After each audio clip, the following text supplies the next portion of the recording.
Howdy all you delicious people, I'm here today to review Mighty Morphin Power Rangers Season 1, Episodes 22 through 31. So, I want to thank everybody for coming on to subscribe to the channel because of maybe these reviews. And also, look at that length though. Yeah. But here's the thing, when looking at the early parts of these reviews, I feel that I've also gone on and not given like every episode within the 10 that I've probably gone on and really saw like a fair shake as far as Cliff Notes is concerned. And also that is to just go on and be just based on how like I'm just kind of winging it in the early parts of this review. And when I actually get to my notes, I'm to be remembered of what is to go on in certain episodes, clearly because uh, like I'm to finally have like a visual or a note or something that is to kind of clue me in. But then again, that also is to not be perfect as well. But anyways, when I am to also kind of look at Power Rangers through 30 some odd episodes now, there is definitely some continuity problems, or also just some things that I'm just to start to like just find as just patterns and whatever. Man, if we can just go on and just have it be either Power Sword or Mega Sword, like my life would just be perfection at this point. We could just choose either or throughout these 30 episodes to just keep one and kill the other. Frickin' Jason finally just come up with a name and stick with the goddamn thing. But so also, we then go on and probably have to just clarify that with like, well, whoever was writing that day, or whatever Jason just flipped and said that day, they just kept it in. Whatever. Also, like we see these patches of episodes where like there's a couple of Trini episodes here, there's a couple of Billy and Kimberly episodes here, there's a story arc of Tommy here because there's going to be another story arc in the next 10 episodes that I think are going to be very like bangers, I feel. Um but then also there's some maybe standout episodes in these 10, but like a lot of them I feel are just fine. None of these 10 are probably going to go on and make my top 10 list, based on the review of which they did on season 1 episodes 11 through 16. You'll find out what those top 10 are and I'll list them here. One of course being Green with Evil. That story arc is all just going to be number 1, and 10 is going to be Power Rangers Punks, or Punk. Then next up is a Pressing Engagement. Next up after that is Food Fight, and I Guy is going to be just kind of the ones, and then there's just going to be some room for error, blank things to still to be announced within the future of watching these episodes. And again, the next 10 are going to possibly, maybe, I hope, fit somewhere in that list. But anyways, we go on and let's talk about these episodes. So,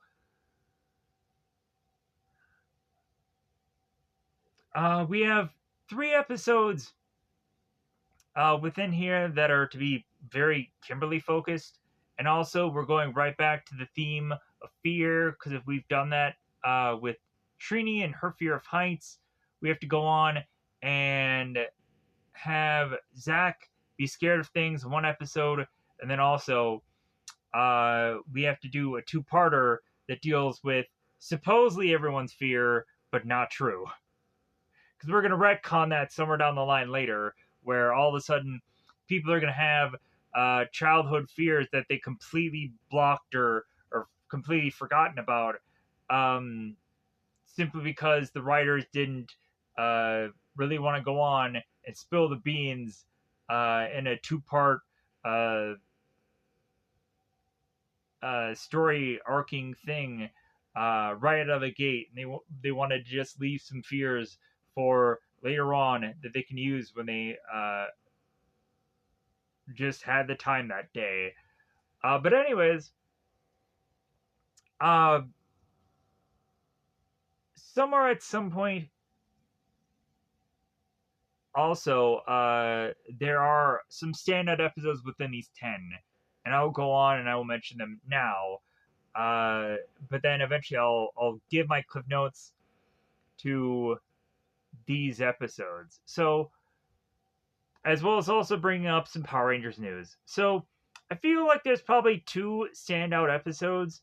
One of them is to be like the Frankenstein monster kind of Halloween episode, which is to be the Masquerade episode, and also the gung ho debut of Titanus,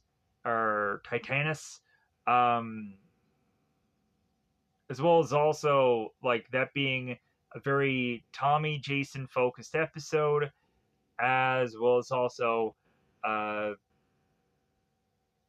really the whole idea of teamwork, I guess, like that is to go on and lend to where the characters are deciding to just like, well, hey, I'll give you my sword and I'll give you my shield, and there's a swap going on there.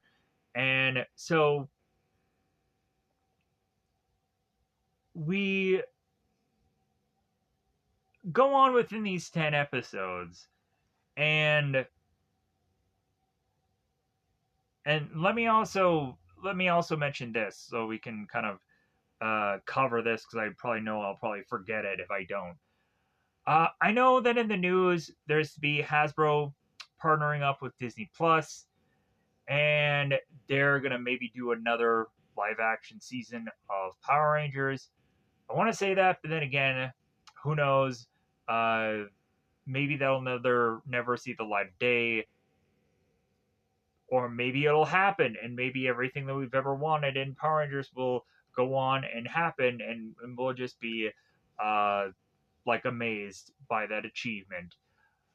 But so, with that said, of course, I have to go on and still say that I am to be freaking neutral or Switzerland with the whole ideas of anybody uh, to come across Power Rangers and just say, well, like, I don't want them anymore to do all this, like, crossover continuity nonsense, and I just want to reboot, or really just when you say reboot, you probably mean rehash of a season that you really like, and they've probably done that in a movie before, but still, uh, logically, when people say reboot, they really just mean just like a rehashing.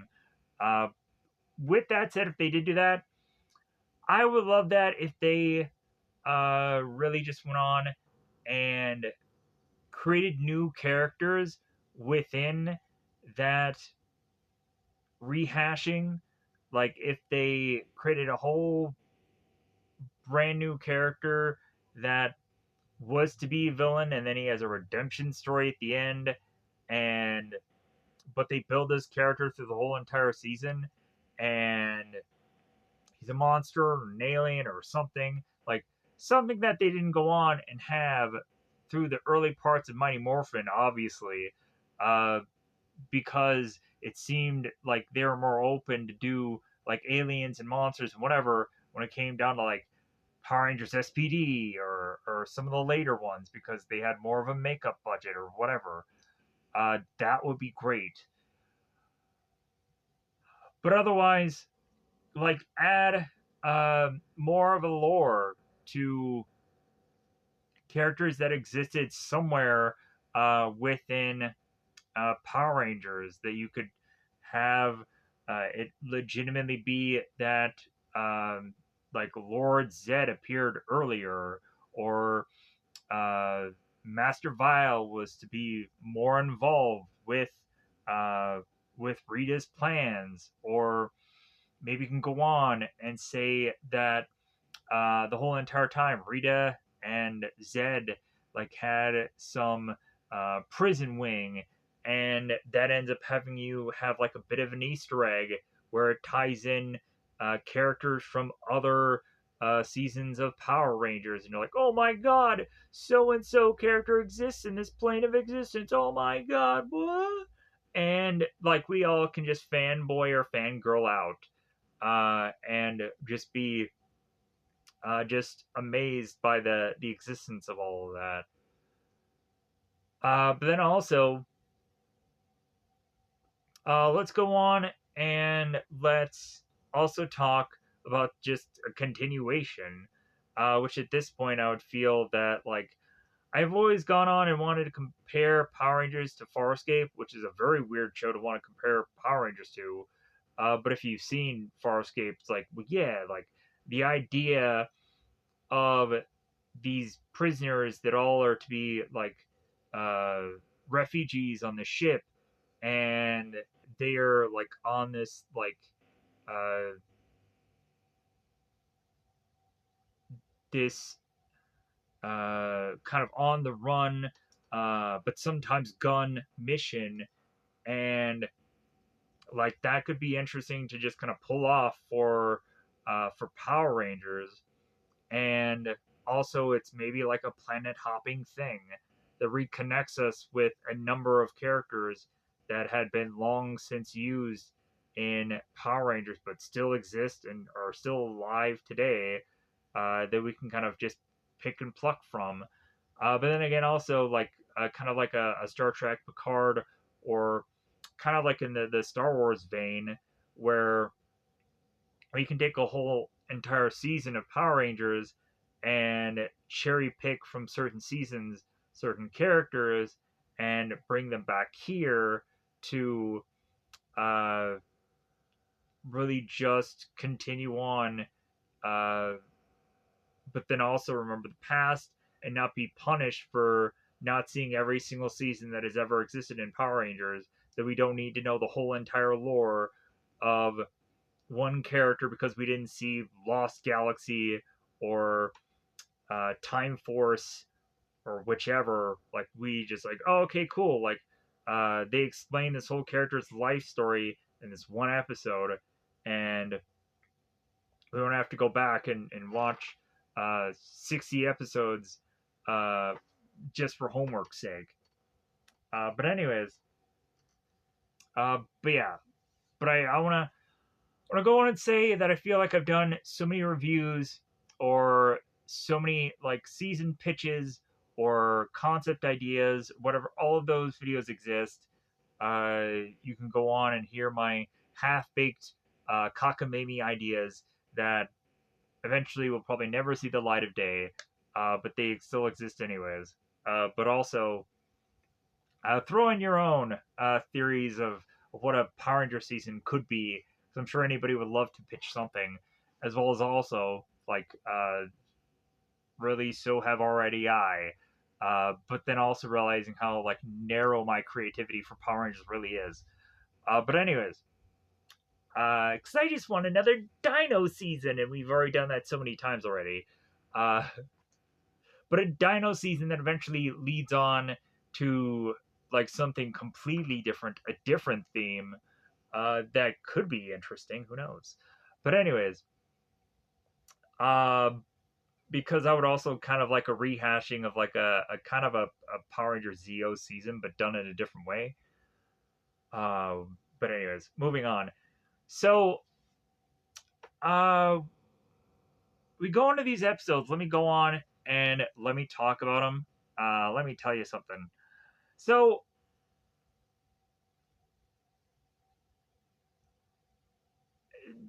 if I haven't said already, these episodes they're all just fine. Let's go into the standout ones. So, or let's go into the talking about them. So, the trouble with Shell Shock, really to me, this this episode is to focus on characters that obviously were so written off. No one should give a rip about these characters. No one should care about Squat and Babu. And if you do, then my apologies, but like, Rita doesn't give a flying F about these characters, but for some reason, the inmates are just running the asylum in this episode, and Babu and Squat just decide that they're just having a plan this day to come up with this monster. And they weirdly just think that this monster is just like the greatest idea, but then when you look at it, it's just like, man, they just threw so much together, and it weirdly all just works with its randomness. It's just like, ah, all right, just okay, like I'm rolling with this weird like cannon head, uh, baseball batted like hook of a hand hodgepodge of a monster, but like why not? Like let's just throw like just the kitchen sink at this one and call it a day. Uh, and to also find by the tail end of this episode that Billy is good at something because they had this whole thing going on within this episode about basketball. Like, great. Finally, we see that Billy isn't all thumbs, I guess. Uh, but also, we have to go on and continue to figure out how we can write out Tommy in these episodes with his karate sessions and his putty attacks. And also, we eventually end up getting, and at some point in these episodes, we get the whole like super putty thing where they had to spend so much time doing that, which I think is in the Gung Ho episode finally, uh, which is actually a standout episode. But so, Itsy Bitsy Spider has Zach, who's seemingly afraid of bugs, but then eventually, when we get a two-parter of a story arc where everybody's getting into fears, like it seems that Zach has a fear of something other. Maybe he just fears animals. Who knows? Maybe he just fears everything. Maybe just, I don't know, like he has lack of self confidence and is afraid of everything. I don't know. Like maybe he's just Adrian Monk from that Monk show, or like he just has all these phobias, and we'll find out later that that Zach just wears gloves all the time because he's OCD or something. I don't know. Like we'll figure out that like Zach just like there's a reason why maybe he left for the peace conference. Maybe he just turned into a guy that just had too many phobias for this show. The character, not the actual actor. Anyways, um, but yeah, but that ends up being also an episode about statues. And when it starts out, you're thinking like, oh, like the people who are going on and signing the petitions about this whole statue thing, both Billy and Trini, like that's who they're going to focus on in this episode. But it's like, no, no, no, no. It's just going to be about Zach. And then like, okay. Like, so wait a minute. So you do the whole like petition signing thing for Trini and Billy, or no, Trini and Kimberly, and you focus on them. But then when it comes down to the exact same episode, and it's Billy and Trini and they're signing this petition thing, but you're not going to focus on them. You're going to just transition into an Zach episode. Okay. So, episode 24, the Spitflower episode, is to be a Kimberly episode. And this one, of course, I'd probably said in some other review somewhere, this one was the only episode that really, when I was a young kid, gave me the heebie jeebies. I was to be looking at this episode as a young lad and just being like, like, I don't know if I want to watch this one. This one's a little scary. I don't know why it affected me at such a young laddish age, but now when I look at it now, I'm just like, okay, I don't really quite get why I had that thing about me, but I don't know, it just existed. Maybe I just had a fear of deadly flowers. Who knows? But then also when I watched the Jumanji movie, with the whole like plants trying to kill people, like I'm kind of weirded out by that too. So I don't know. Maybe it's just something about deadly plants. Maybe it's just is a weird, goofy thing about me. Maybe it's just some weird, goofy phobia that I'm not aware of. Or maybe I'm just afraid of everything. Maybe I'm going to turn into a monk too at some point. Adrian Monk. So, episode 25, Life's a Masquerade. So, this is the Frankenstein monster episode, and this is a costume party episode. We find out what favorite flavors are to be of the Power Rangers as far as costumes are concerned, as well as also Bulk and Skull had their own costume montage going on. And so, fun episode, reminds you of Halloween, and also the monster is to be pretty entertaining with whole like bolts and chain thing. Some kind of fun ideas with the monster that they kind of roll with, and then also I think they try to kind of work around that same kind of idea with the whole ball and chain thing in uh, other episodes at some point with Power Rangers monsters. I think I saw that with the uh, the weird, goofy, ugly man monster uh, with the whole Island of Illusion, like where they have the weird um, like mutant monster, which has this weird, goofy name. Um, so, but let's go on to the next one, Gung Ho. Uh, Tommy and Jason focus episode. Really one of the better episodes out of all of these, and also uh, Titanus, I believe is its name. That sword ends up debuting into this episode, giving us also the feature of an ultra mega sword, uh, and also a power sword this week. But yeah, so really good, entertaining, weird, kind of tag team that Tommy and Jason are going on with these ninjas, duking it out for this whole contest thing.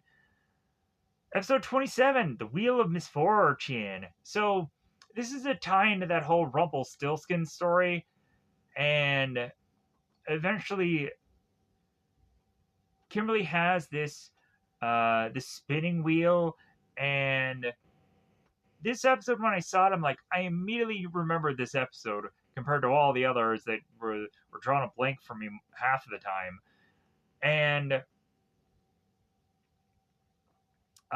so Rita ends up coming up with the wheel of misfortune and wants to steal this spinning wheel to create the wheel of misfortune. And so Kimberly now is to possibly have ruined her grandmother's spinning wheel, and really kind of going through a lot in this episode, as well as also in the Spitflower episode.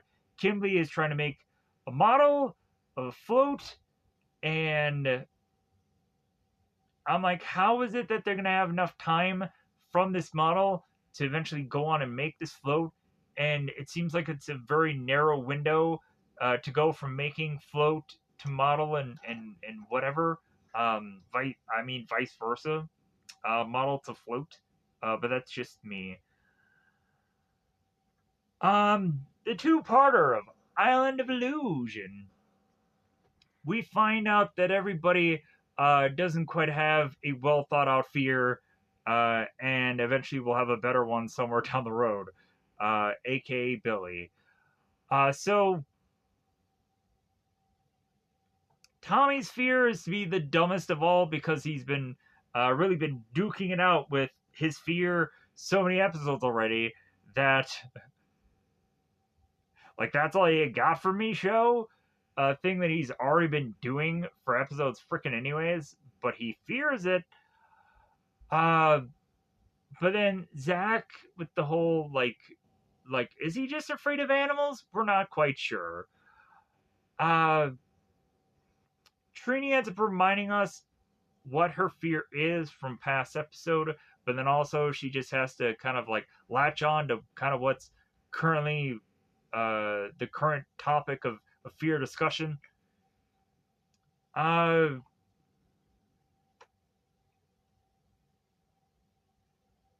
Jason, it seems like again, like the further and further we go with the fears, like the less really just kind of like, well, like uh, Jason has kind of a fear of being a leader.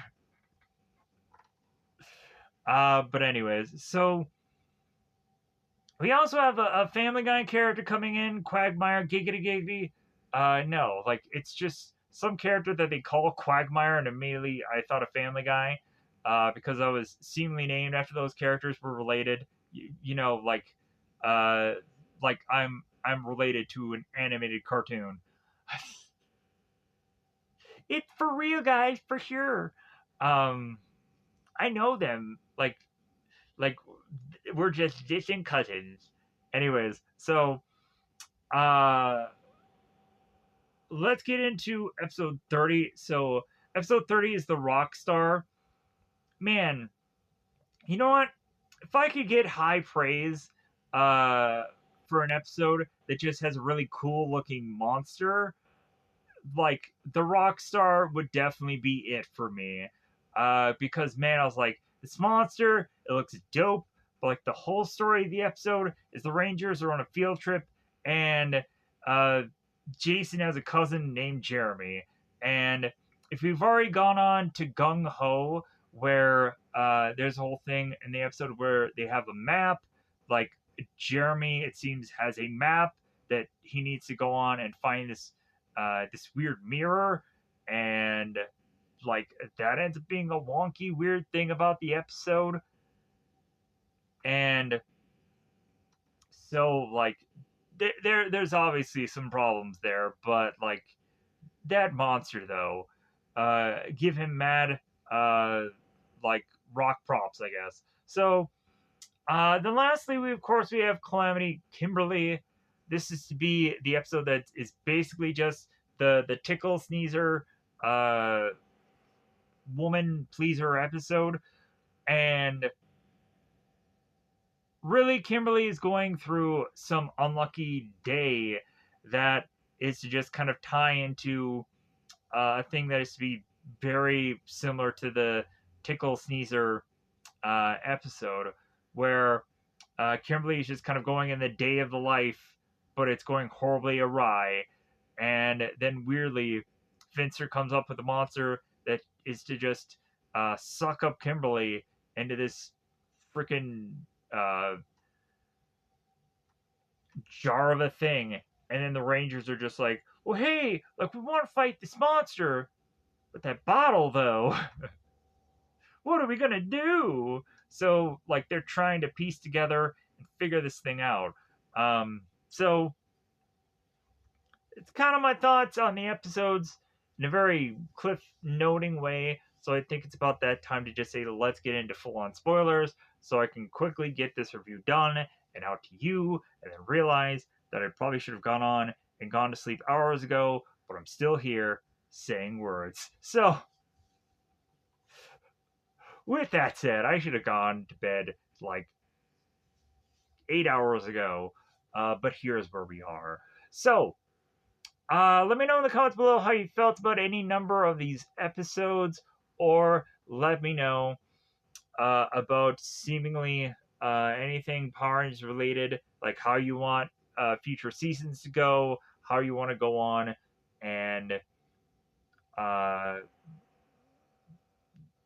like maybe you want a sequel of some movie or some season, and um, and maybe it's not even Mighty Morphin, and you're just going into a Power Rangers thing because you just like people that just talk about this thing, even though Mighty Morphin is not your favorite season, or also you want to go on and have a person uh, honestly break this thing down and not just say that every episode is just like banger after banger. It's the epic. It's the greatest thing since sliced bread. Because I'm just gonna be brutally honest, because uh, these episodes are just barely passing the bar.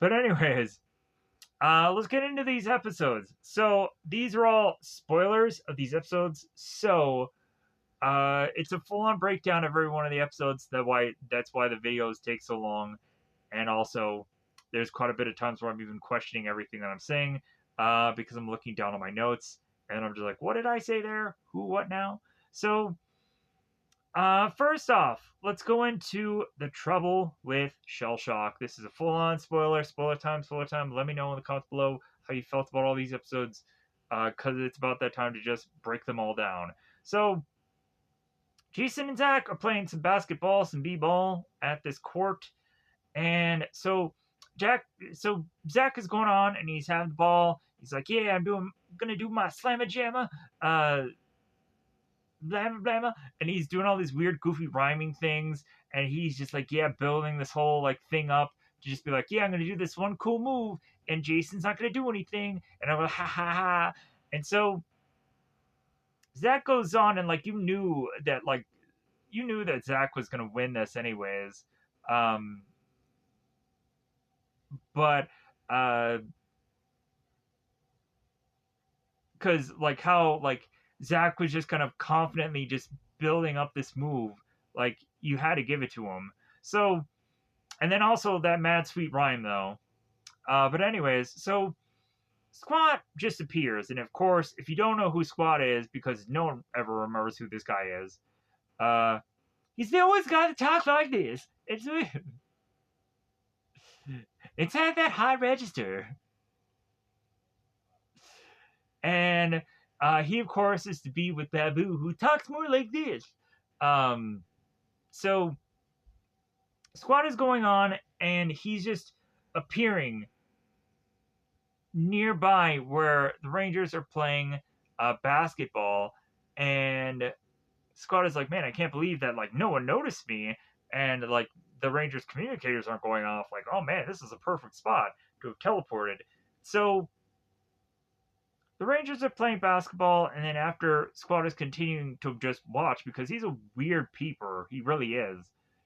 We find that out where like Squad is just watching people, like as if Rita doesn't go on and honestly do that enough. Like Squad is also just the Tom to Rita's Jerry here. So Tom and Jerry reference? Nobody. All right, okay, cool. Well, I said it. So uh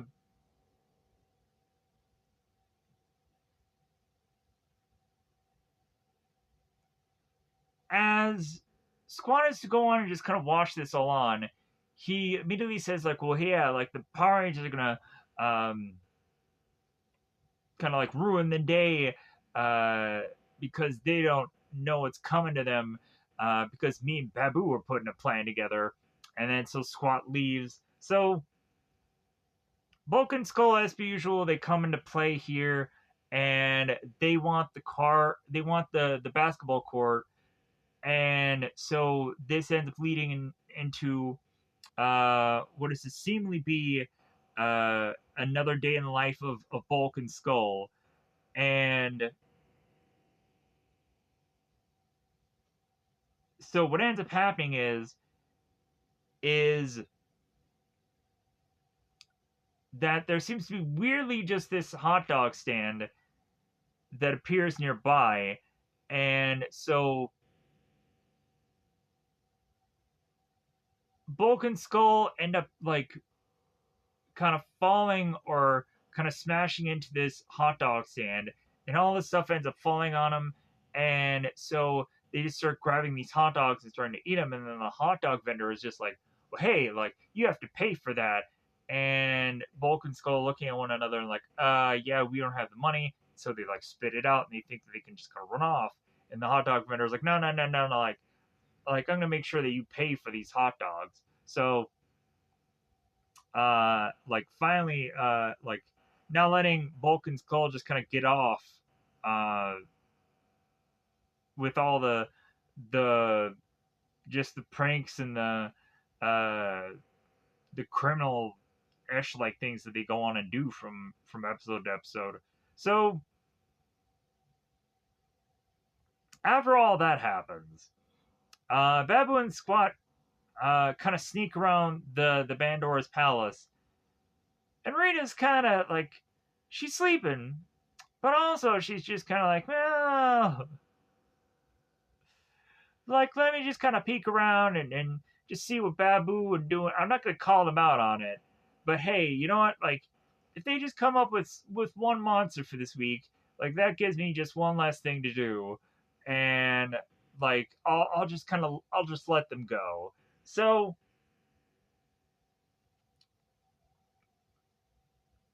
Babu and Squat they go into Vince's room and their just brilliant idea was at first to just be like, well, hey, how about we make this monster? It's like, okay.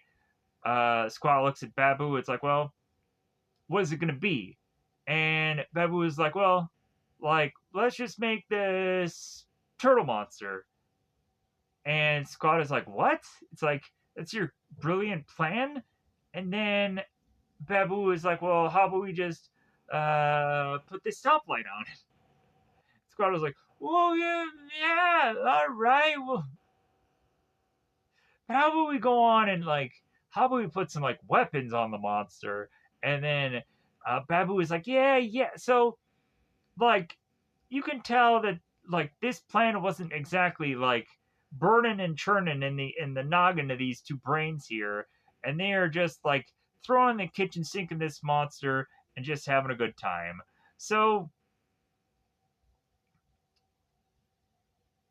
but also Squad is telling Babu, it's like, well, hey, we're not gonna go on and like just throw the monster out the right away. No, no, no, no.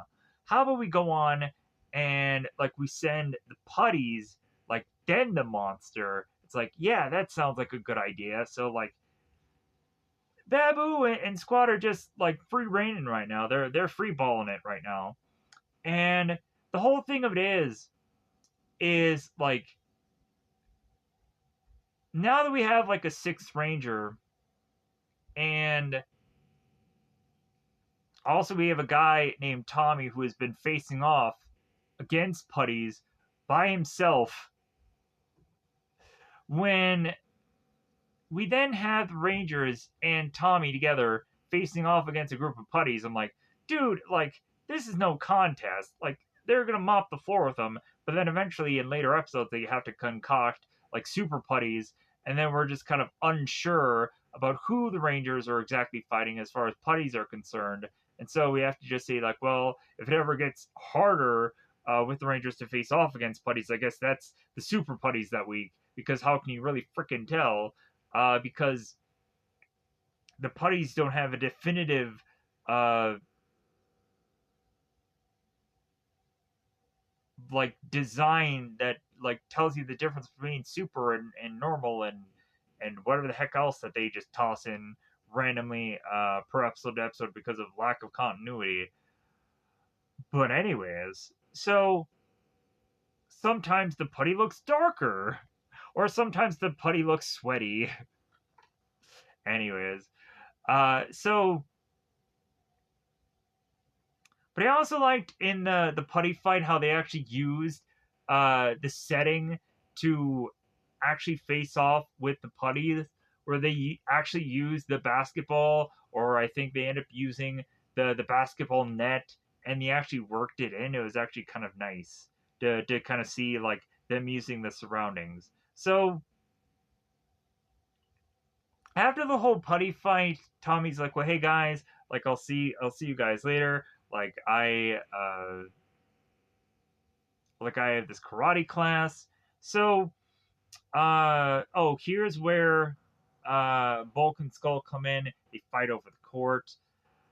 Uh Bulk and Skull actually seem like they're actually fighting in this one. It's nice. So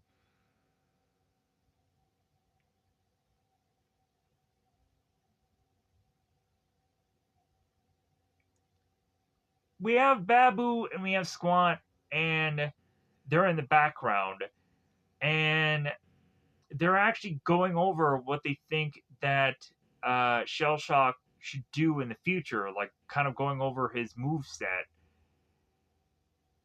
like to just be like, well, yeah, like when the light means red, like they freeze, or when the light means green, like they're gonna go and they're gonna continue to go. They're gonna non-stop, and and then this and that, and they're like, oh, okay, all right, like we've kind of worked that out now. So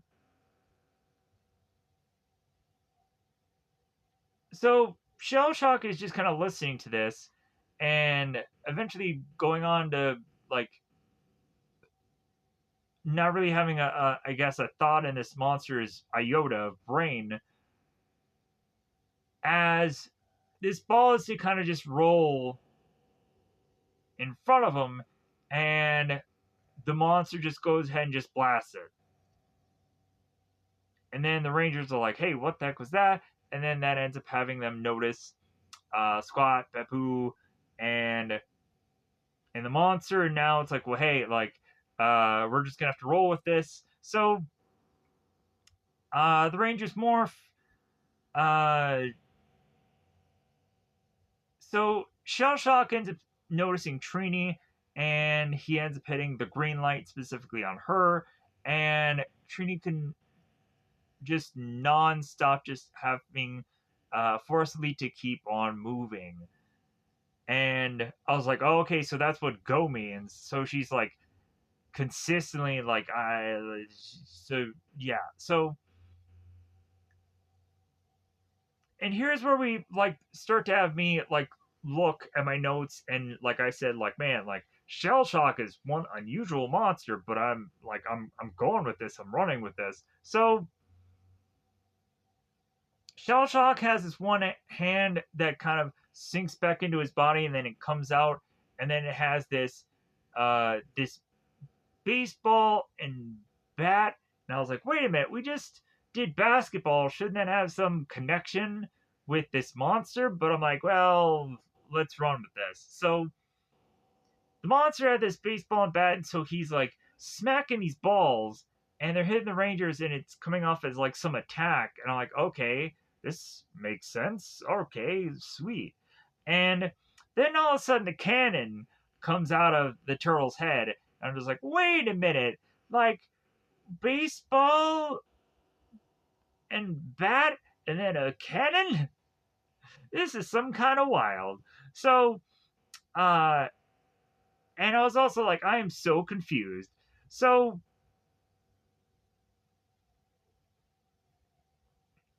Jason goes on and he like flings in the air with his blade blaster and he fires away, and that leads to all the monsters just deciding like going, oh, okay, well, like uh I guess we should just go on and just kind of get out of here now, and they all just disappear. So Golar, when kind of finding out that like Squad and Babu are just kind of like uh in business for themselves. They're rolling up on this whole monster thing, and Golar's like preparing like Squad and Babu. It's like, hey man, like you decided to just create this monster like without like any kind of permission with Rita. You just decided on your own like steam to just kind of do this, and you don't think that you're gonna get like punished. You're not gonna think that like there's gonna be any kind of karma repercussions. Like, come on, like be real. And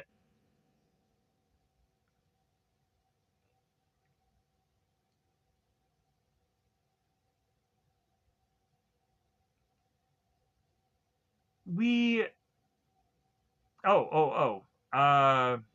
I had forgotten this about this, so I'll bring this up. Also, in the fight with Shell Shock, um, Shell Shock got on, and I knew I was gonna probably forget this because in like the notes, I kind of put it off to the side, and I should have put it somewhere.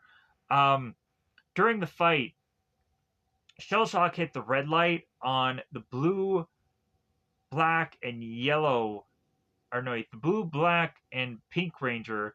And so now they're all like stopped as like mannequins. And when they go to the command center, Jason is now like kind of telling Zordon and Alpha about like, well, hey, like we faced off against the shell shock monster, and now these rangers are all just kind of just stuck like this. But so, uh, but we have Goldar, who is to talk to Squat and Babu about like, well, hey, like you guys are in deep, like you guys didn't do this with any, uh, like permission.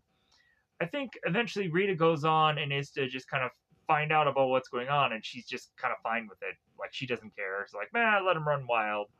So, but Jason makes his way back to the command center with the Rangers who are all frozen, or in this case, they are red lighted. And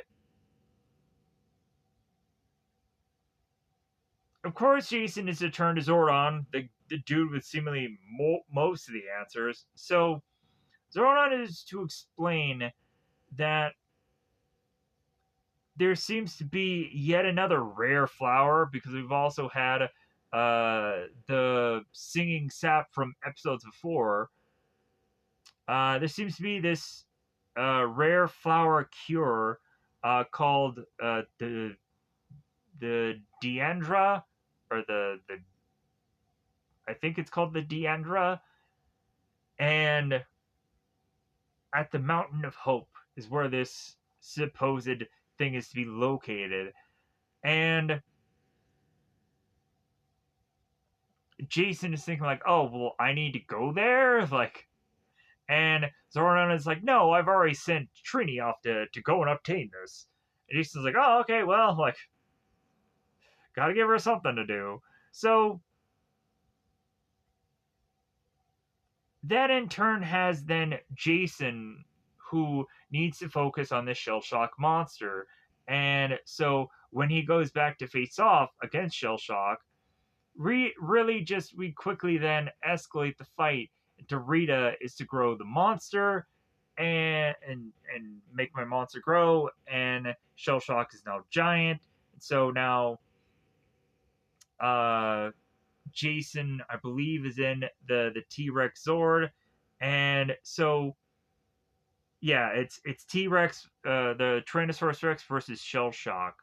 So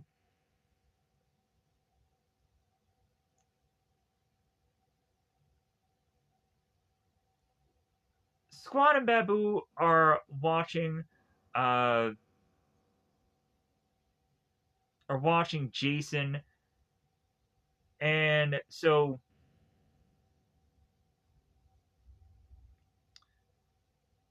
we end up going into this fight, and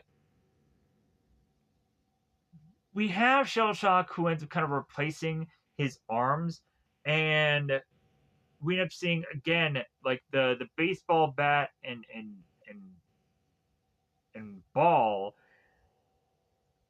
and then we also end up seeing this like pirate hook for a hand, and I'm like, okay, this is weird. So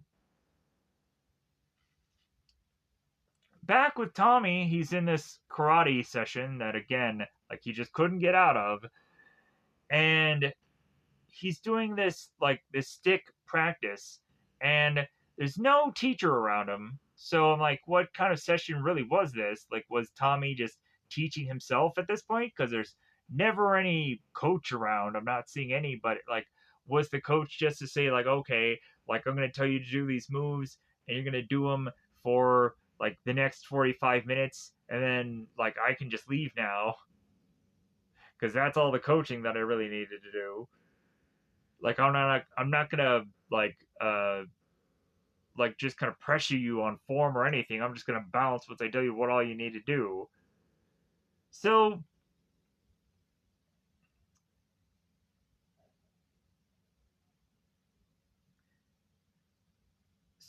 Trini is at the Mountain of Hope, and so she's still just moving just consistently, and she's trying to get to find these flowers at the Mountain of Hope, and so Jason's having a rough go with his uh, T Rex sword or his Tyrannosaurus Rex sword. So he's calling for Alpha and Zordon to help him, but it's like, dude, who can we send? So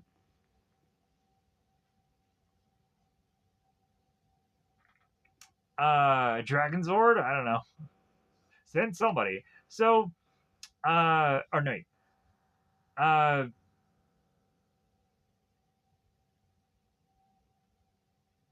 so Trini's going on to the Mountain of Hope, and what weird thing happens here is that Trini is trying to go on and find this flower, but she ends up having to call upon her Zord to use the flower. I am so like what by this because we have Zordon who says like, well, yeah, like I've called upon your Zord, but like the Zord is like this ghostly like spirit that is following Trini around.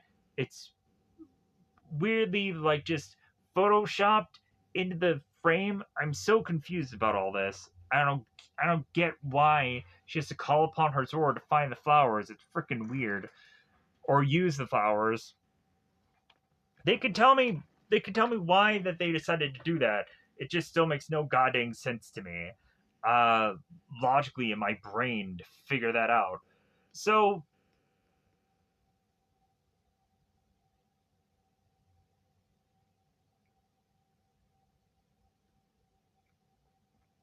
we then go back to then Shell Shock and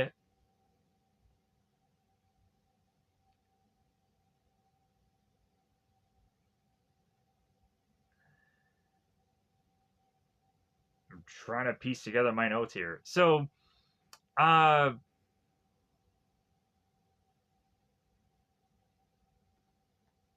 we have Shell Shock who uses his cannon head.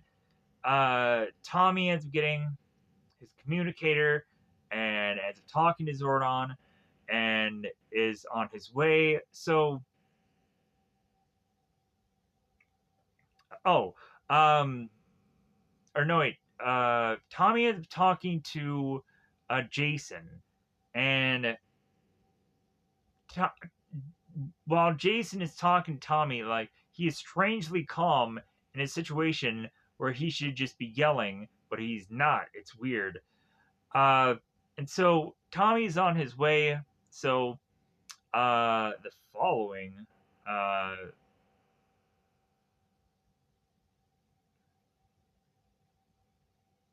bleh. um,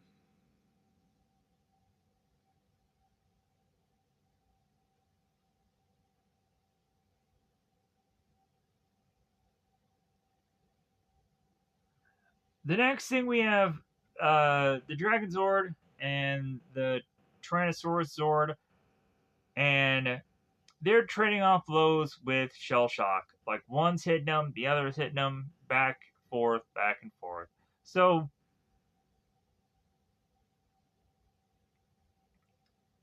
what happens is that Shell Shock finally ends up using its traffic light powers and red lights both Zords and has them be stuck.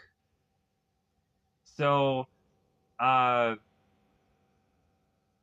Trini appears to then like all of a sudden just be on the top of Shell Shock's head without Shell Shock just kind of like trying to shrug Trini off for nothing. Like Trini is just on there and she has these flowers and she's calling upon Sabretooth, uh, the the X-Men villain.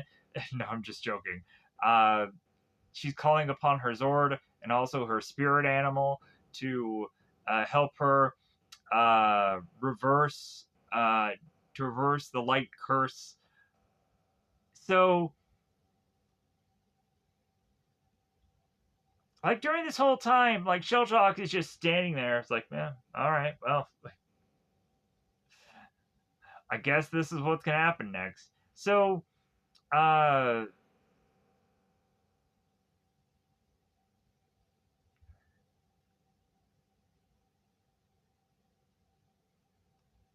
so back at the command center, uh, the Rangers seem to be okay again. And so now Zornas has to go on and explain to the rest of the Rangers that are kind of riding the pine here for a second what Trini had gone on to do through the viewing globe. And they're like, oh, okay, I guess Trini just somehow figured it out. Good for her. And also, she finally figured out a way to just stop moving. So, uh, back with the Dragon Zord.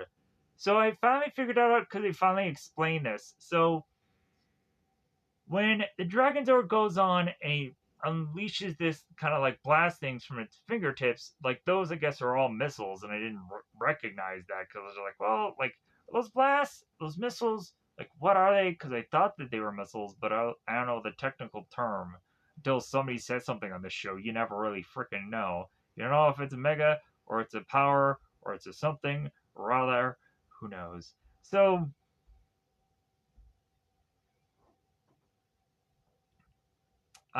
so the Dragon Zord unleashes its finger missiles as the T Rex is to go on and do this weird sonic blast that hits the ground, that has the ground like do this kind of just ground attack. And that ends up being the thing that beats down the shell shock monster and takes it out. So uh, after that, we have Rita who's just kind of beaten up on Squad and Babu here. So the next thing we end up seeing is the basketball court. And so uh, Tommy is now wanting to go on and face off against Zach here. I'm like, ooh, all right. Like, uh, Black Ranger versus Green Ranger. This is going to be a good matchup. So, but immediately I'm still thinking that, like, Zach is going to beat everybody in my mind. Um, just because he has that slamma jamma move. And so so Zach beats Tommy. It's like, oh, okay, you're gonna get lunch. And so then Billy steps up and Zach is like, well, I know I'm gonna immediately beat you. And Billy turns to Zach, it's like, well, how about you make double or nothing? How about we just make bigger stakes of this? So Zach is thinking like, oh, okay, well, like I'm definitely gonna do this then, just to lighten the load of Billy's wallet, I guess. And Billy just immediately just swats the ball away from Zach, and it's like, well, I got the ball now, and so Billy ends up beating Zach, and we're just like, okay, all right, well, like I guess that one shot that Zach has isn't always going to be like the one go to. So that ends up being like the tail end of or the tail end of that episode because we always have to have these like kind of beginning ones with the story and then it ends with the story. So next episode. So here's where we have Billy and Trini, and they're signing this petition to save the statue as Bulk and Skull are to find out that the alternative to the statue, because they're just like, well, hey, like who cares about just some just some rock.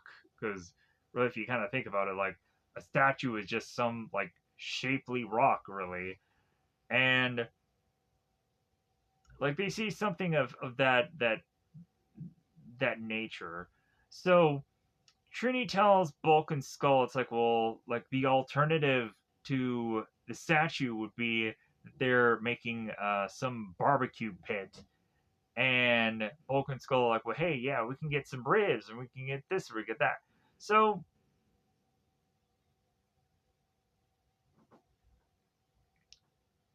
but Trini is like, well, like, there's also a reason for this like statue even existing, that there's a whole lore behind it, that supposedly uh, the statue is to get rid of bugs or to get rid of like worse bugs. So that in turn just has Trini, who just has weirdly all these like massive containers with all these bugs for some reason. And so Zach all of a sudden is looking at some of these containers and he's freaking out. So Bulk and Skull decide to open these containers and have all these bugs just start crawling all over the goddamn place. And that all of a sudden has Zach with a bug on his shoulder, and he's freaking out. And Tommy is to try and go on and try to crush the bug, but he ended up just kind of slapping Zach on the back, which has the spider just jump off um, Zach's shoulder. So uh,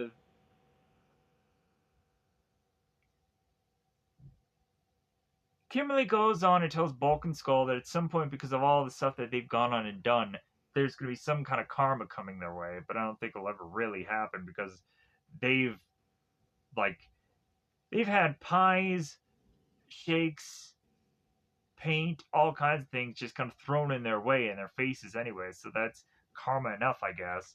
So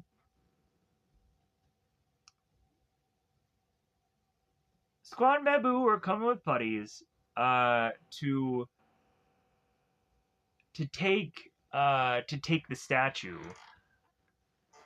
Because since these Rangers desperately want this statue so bad, they think if the Rangers are to go on to see the statue, that all the better way to have some booby trap lying around where there's to be a monster within inside the statue, or really just a replica of one. So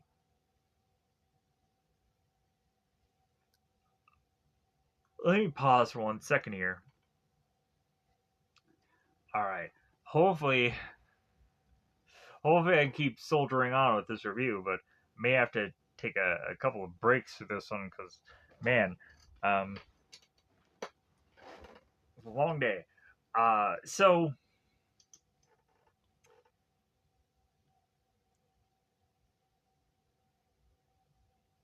Trudy is back at the school talking to the Rangers, and so she's saying that she was to try and take those containers back to the teacher that she took the containers from, and considering that the containers were a little light with bugs, Trini's like, well, now I have to go on and I need to like go on a bug hunt uh, to fulfill the containers that have gone now missing with bugs.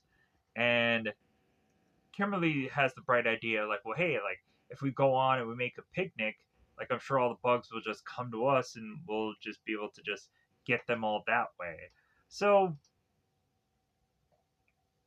come to find out, uh, Billy is also dealing with his own kind of animal uh, kind of issue or thing going on as well with I believe a mouse or mice, a thing of one singular thing of a mice named Jack. So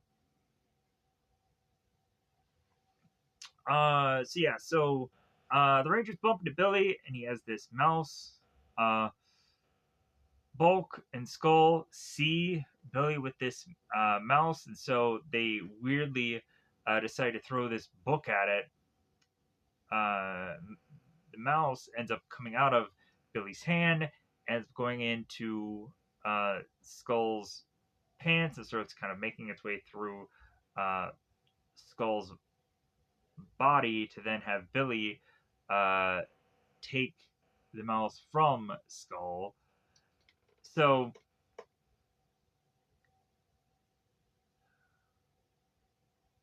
I think that really could be the whole karma from earlier that they're kind of going into. It's like, well, yeah, at some point, like you're gonna suffer just because of a mouse kind of going through your body. So the plan that the villains are to concoct is that they're gonna make a replica statue and then hide the monster inside, and eventually somehow one of the rangers are just gonna weirdly figure this out. They need to figure out a way to get uh, this statue to break, knowing that there's gonna be a monster in there. Because we eventually come to find that Zack notices that the statue isn't the exact same as, uh, of course, prior. So Rangers go on this bug hunt. Oh, also, Rita is to reveal that these moths are going to have this sleeping powder, and that then forces uh, when Zach finds out that all of his other kid students are sleeping, like he's having to run for his life from these moths, and so it's just kind of funny. So these rangers, they have this bug hunt.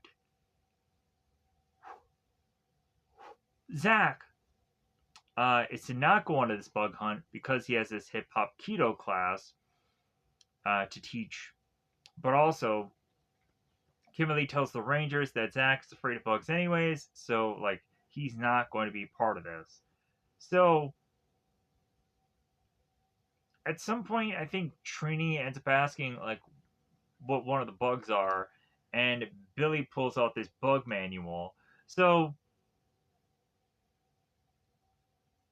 we again have putties that arrive to face off against the Rangers, and we again use the situation and the surroundings to kind of go into this putty fight. As Billy weirdly has this net, then he ends up putting on one of the putty's heads and kind of spins it around. So at Zach's outdoor hip hop keto class, because of course it has to be outdoor because it also ties into the whole bug thing. So Zach is doing this class with these kids, and he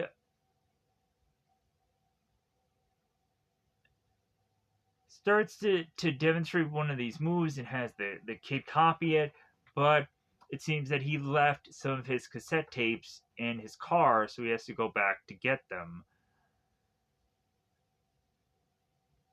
Once Zach has now left and the kids are just kind of doing these karate moves, all of a sudden this sleeping powder from these moths land on all these kids, knocking them all out. So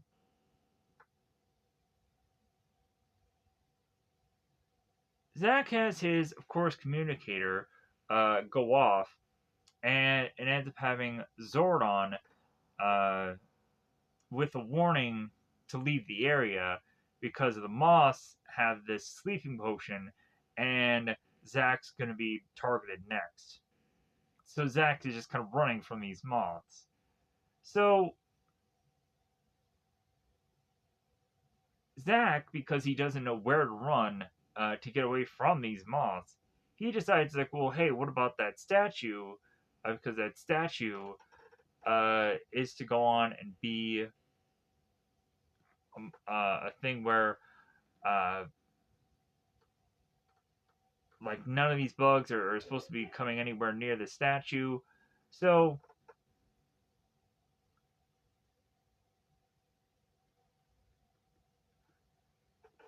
Zack makes his way to this statue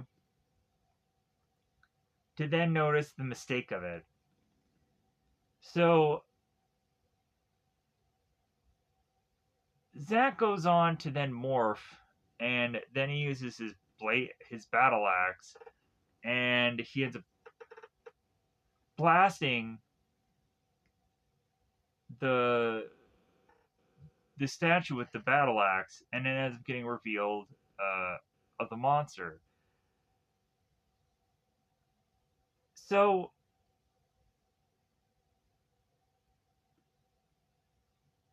Zordon ends up going on and calling all the rest of the Rangers through communicator, and tells them that they need to teleport to the statue. So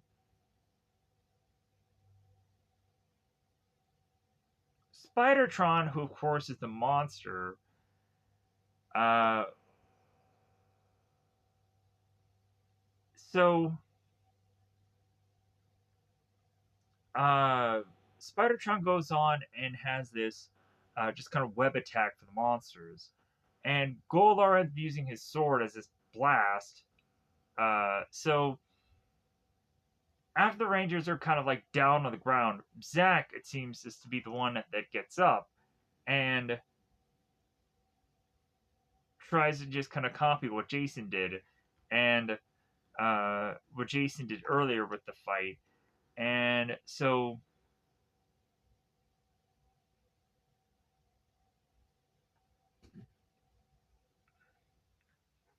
all right, I think I'm definitely gonna have to just like finish up this one singular episode and then probably call this one um like the first part of this video and then finish the rest of it later. That's probably what I'll have to do because I'm fading fast. So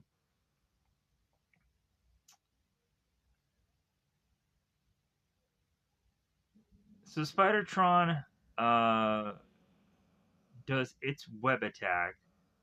Goldar does his sword blast. Then after the whole webbing and everything that kind of brings the Power Rangers down, Zack pops back up and has his blade blaster and blast the monsters. So Rita ends up having um, Spidertron grow, and of course we then in response get the Zords to be called. So Spidertron goes on and webs the feet of the Dino Megazord, but in a way that is to just not look like webbing. It is to really just kind of look like foam, and then when you see foam later, it kind of looks like the same thing. So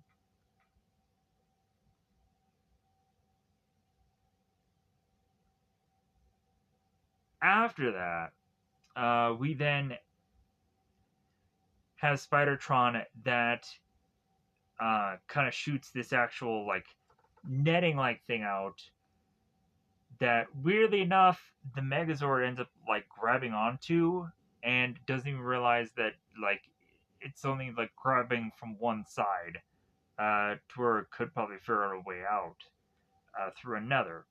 So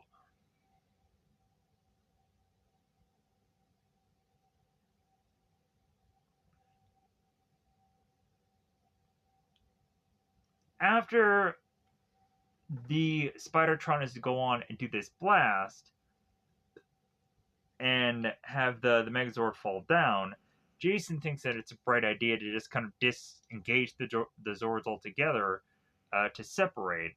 So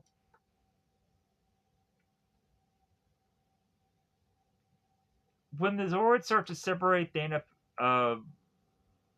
doing their blasts, and we also have Zack who does this kind of uh, freezing blast, which the spider ends up shaking it off, and the T-Rex does this kind of like the Tyrannosaurus Rex does this kind of like tackle maneuver, or kind of just uh, bashes into the monster.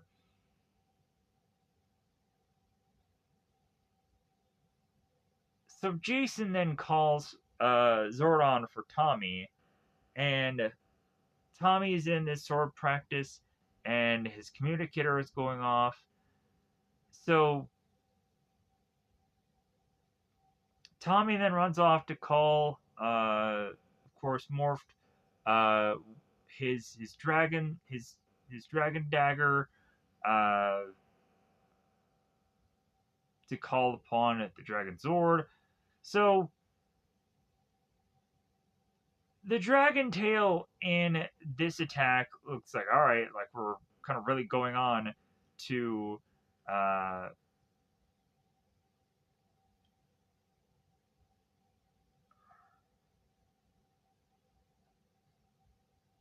use this thing. So, and again, we end up using the missile attacks. So the whole combination here is to really get to the Mega Dragozord.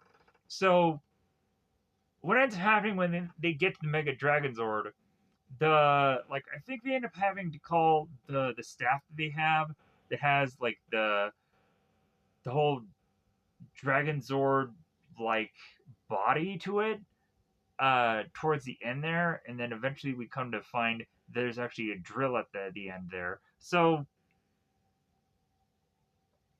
they do this staff drill attack looking thing, um, and then it leaves a hole in the monster, and that's how the monster, it seems, is to be defeated after that. So Zach ends up going back to his hip hop keto session to awaken the kids. And I think even at one point that like I think Zach maybe does call uh Zoran to be like, well, hey, I have these kids that are just kind of laying on the ground here. What should I do? Uh, and I think Zordon ends up kind of comforting Zach. It's like, oh, we'll look after them. We'll kind of see if they're okay. So, but Zach awakens his sleeping kids to all do one move again. So back at the school, Trini is to go on to tell her friends that the statue has been revealed to be safe because all of the signatures that they had filed upon this petition, and we then have Zach, uh, who of course has supposedly have worked past his fears, and so Tommy's like, "Oh, so you aren't afraid of spiders anymore, are you?" And so Tommy's like, "Well, hey, like, well, here's the thing, like, you have a spider on your shoulder." So Zach goes on and he looks and he starts freaking out. He's like, "Ah, please get it off me, get it off me, get it off me!" And then come to find out, uh, the spider is rubber. It's like, "Oh, of course it is. Oh, okay."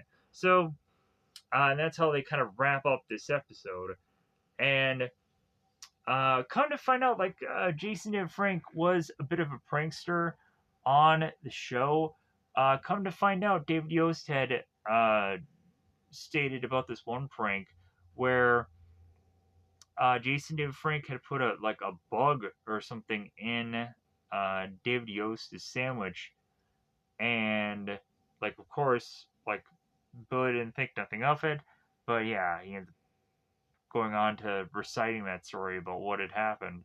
So I think that was during the movie that they did that. So, anyways, I'm gonna go on and call this video to be continued as I'm as I'm eventually gonna go on within this video and talk about a two-parter, but definitely I'm gonna have to go on and call this one a video finally because I'm uh, to have really gone on and spent a whole day here watching these videos and then trying to review them and realizing I am hitting a brick wall. So uh,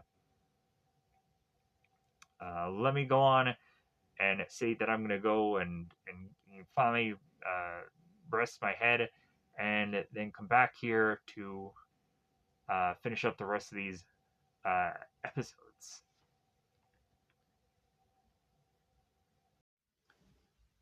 And now I'm back. So, here's the thing, folks, and here's the lovely thing about my equipment. So, I'd gone on and come back and spent 2 hours talking about a number of episodes, but then my tablet decided to just shut off and like it ate like the 2 hours of footage of me talking. Like, yeah, like I can't go on and get that back. That footage is now corrupted. And so now I'm here, realizing that I have now wasted 2 hours of my life. And now I'm going to go on and talk about these episodes again from where I left off. So that's great. So we're on the Spitfire episode. So at the youth center, both Tommy and Kim are making a model to eventually turn around and have that become a float. So Ernie is telling both Tommy and Kim uh, that he's going to go out for supplies and he'll be back in an hour. So Bulk and Skull arrive at the youth center and they all of a sudden notice that Tommy and Kim are looking at this model and they're trying to put it together. And Bulk starts to sneeze because he has an allergy to flowers, which will kind of play in foreshadowing to a later part of this episode. So Rita wants to go on and make her own float for this parade, and Rita declares that world peace will never occur while she's around. So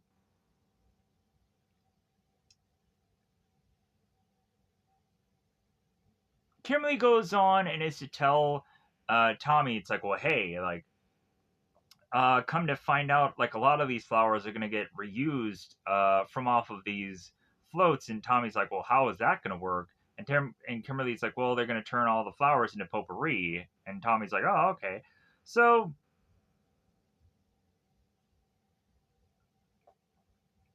here is when putties appear, and the putties go on, and they like tear away like Tommy's shirt from him, and like I'm like, okay, like why are they consistently like tugging at Tommy's shirt? But then also like the Rangers end up facing on against these putties, and then when all the rest of the team shows up, then the putties disappear. But then also during that time, the putties end up destroying this model and like stealing flowers and things from it. And so now Kimberly is heartbroken. So Trini says, like, well, there's always next year, there's always next parade. And Kimberly turns to Trini. It's like, yeah, and Rita will still exist and she'll just destroy it again. Uh, and then also the Rangers are like, well, hey, like, should we try to figure out a way to like cheer Kimberly up and like try to remake this model or this and that? And Kimberly's like, well, like there's no time to remake this model either, because this was supposed to be a thing that I was supposed to hand in today. So Rita needs monster suggestions, so she's turning to other people, and like Squad is coming up with a cucumber monster. Rita's just like, well, like I got flowers on the mind, so how about I turn to Finster and say like, well, hey, what can you give me that has something to do with flowers?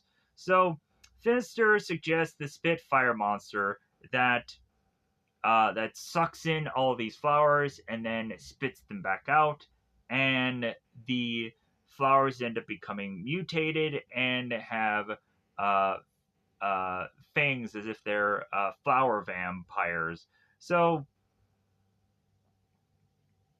as Rita is to go on and be pleased with Finster going on and figuring out this monster, she then goes on to repeat this or goes on to have this saying that she goes on and seemingly on the regular repeats to Finster, which Finster like repeats back at her. So uh, so the Rangers are going on and they're saying like, well, what can we do to like to again like cheer up Kimberly? Like, should we take her out to eat? And Jason is like, well, like, but she really wanted to go on and make that model.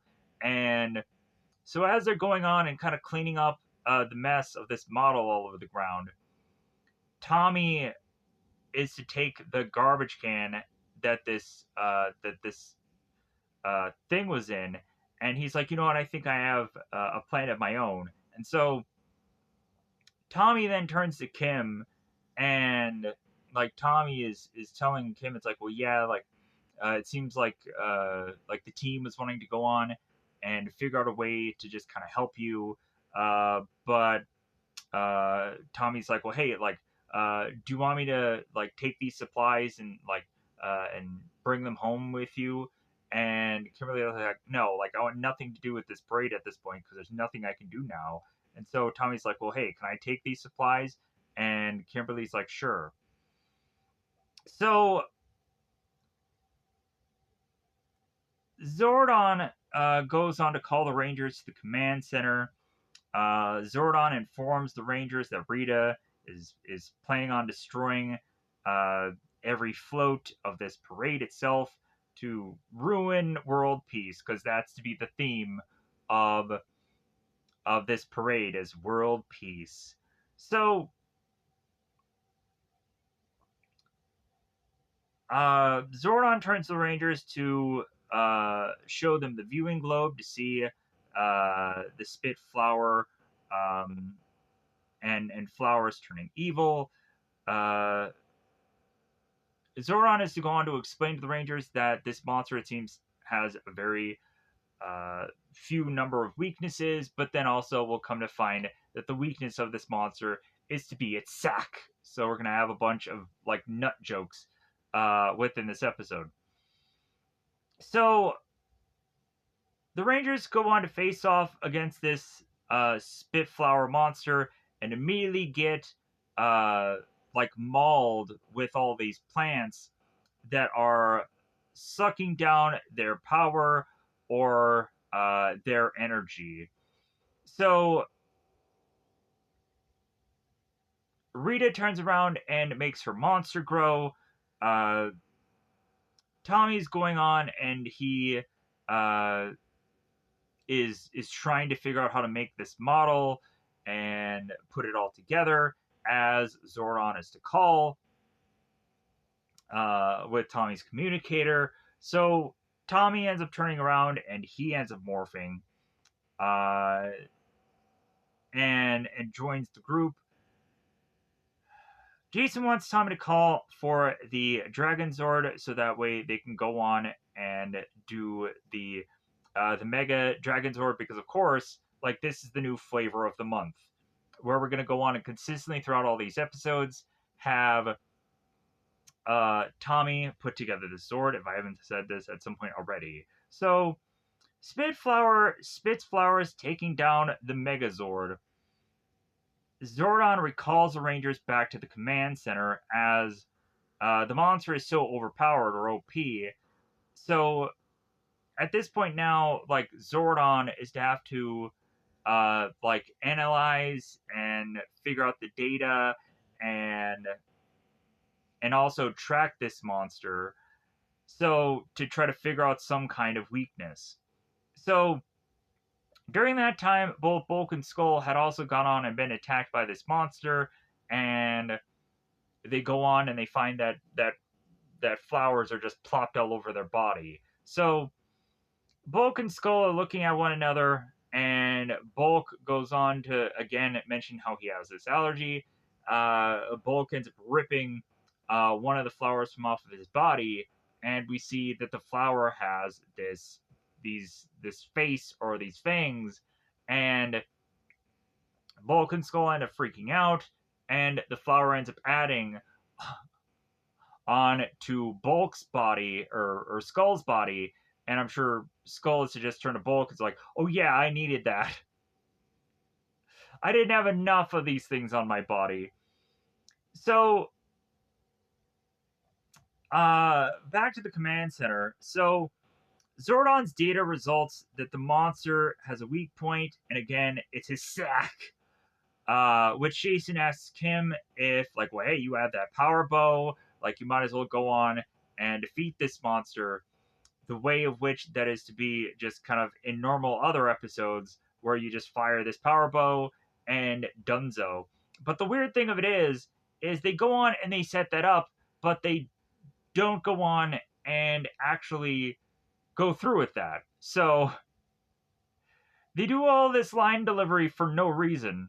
So, but like Kim is to go on and say that she's happy if she's the one to kind of put the boots to Rita, because of the whole thing of Rita going and ruining her model from before.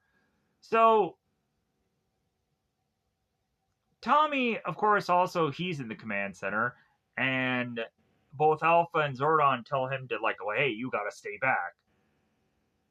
And so Tommy, like at this point, if I were Tommy, I'd be like, why am I even here? So the Rangers return to battle, and they combine all their weapons together to make the power blaster. And boom goes the dynamite. The monster is destroyed. So Tommy and Alpha are like, yeah, like the Rangers did it. And so Tommy turns to Alpha. It's like, well, hey, like, can you help me with something? So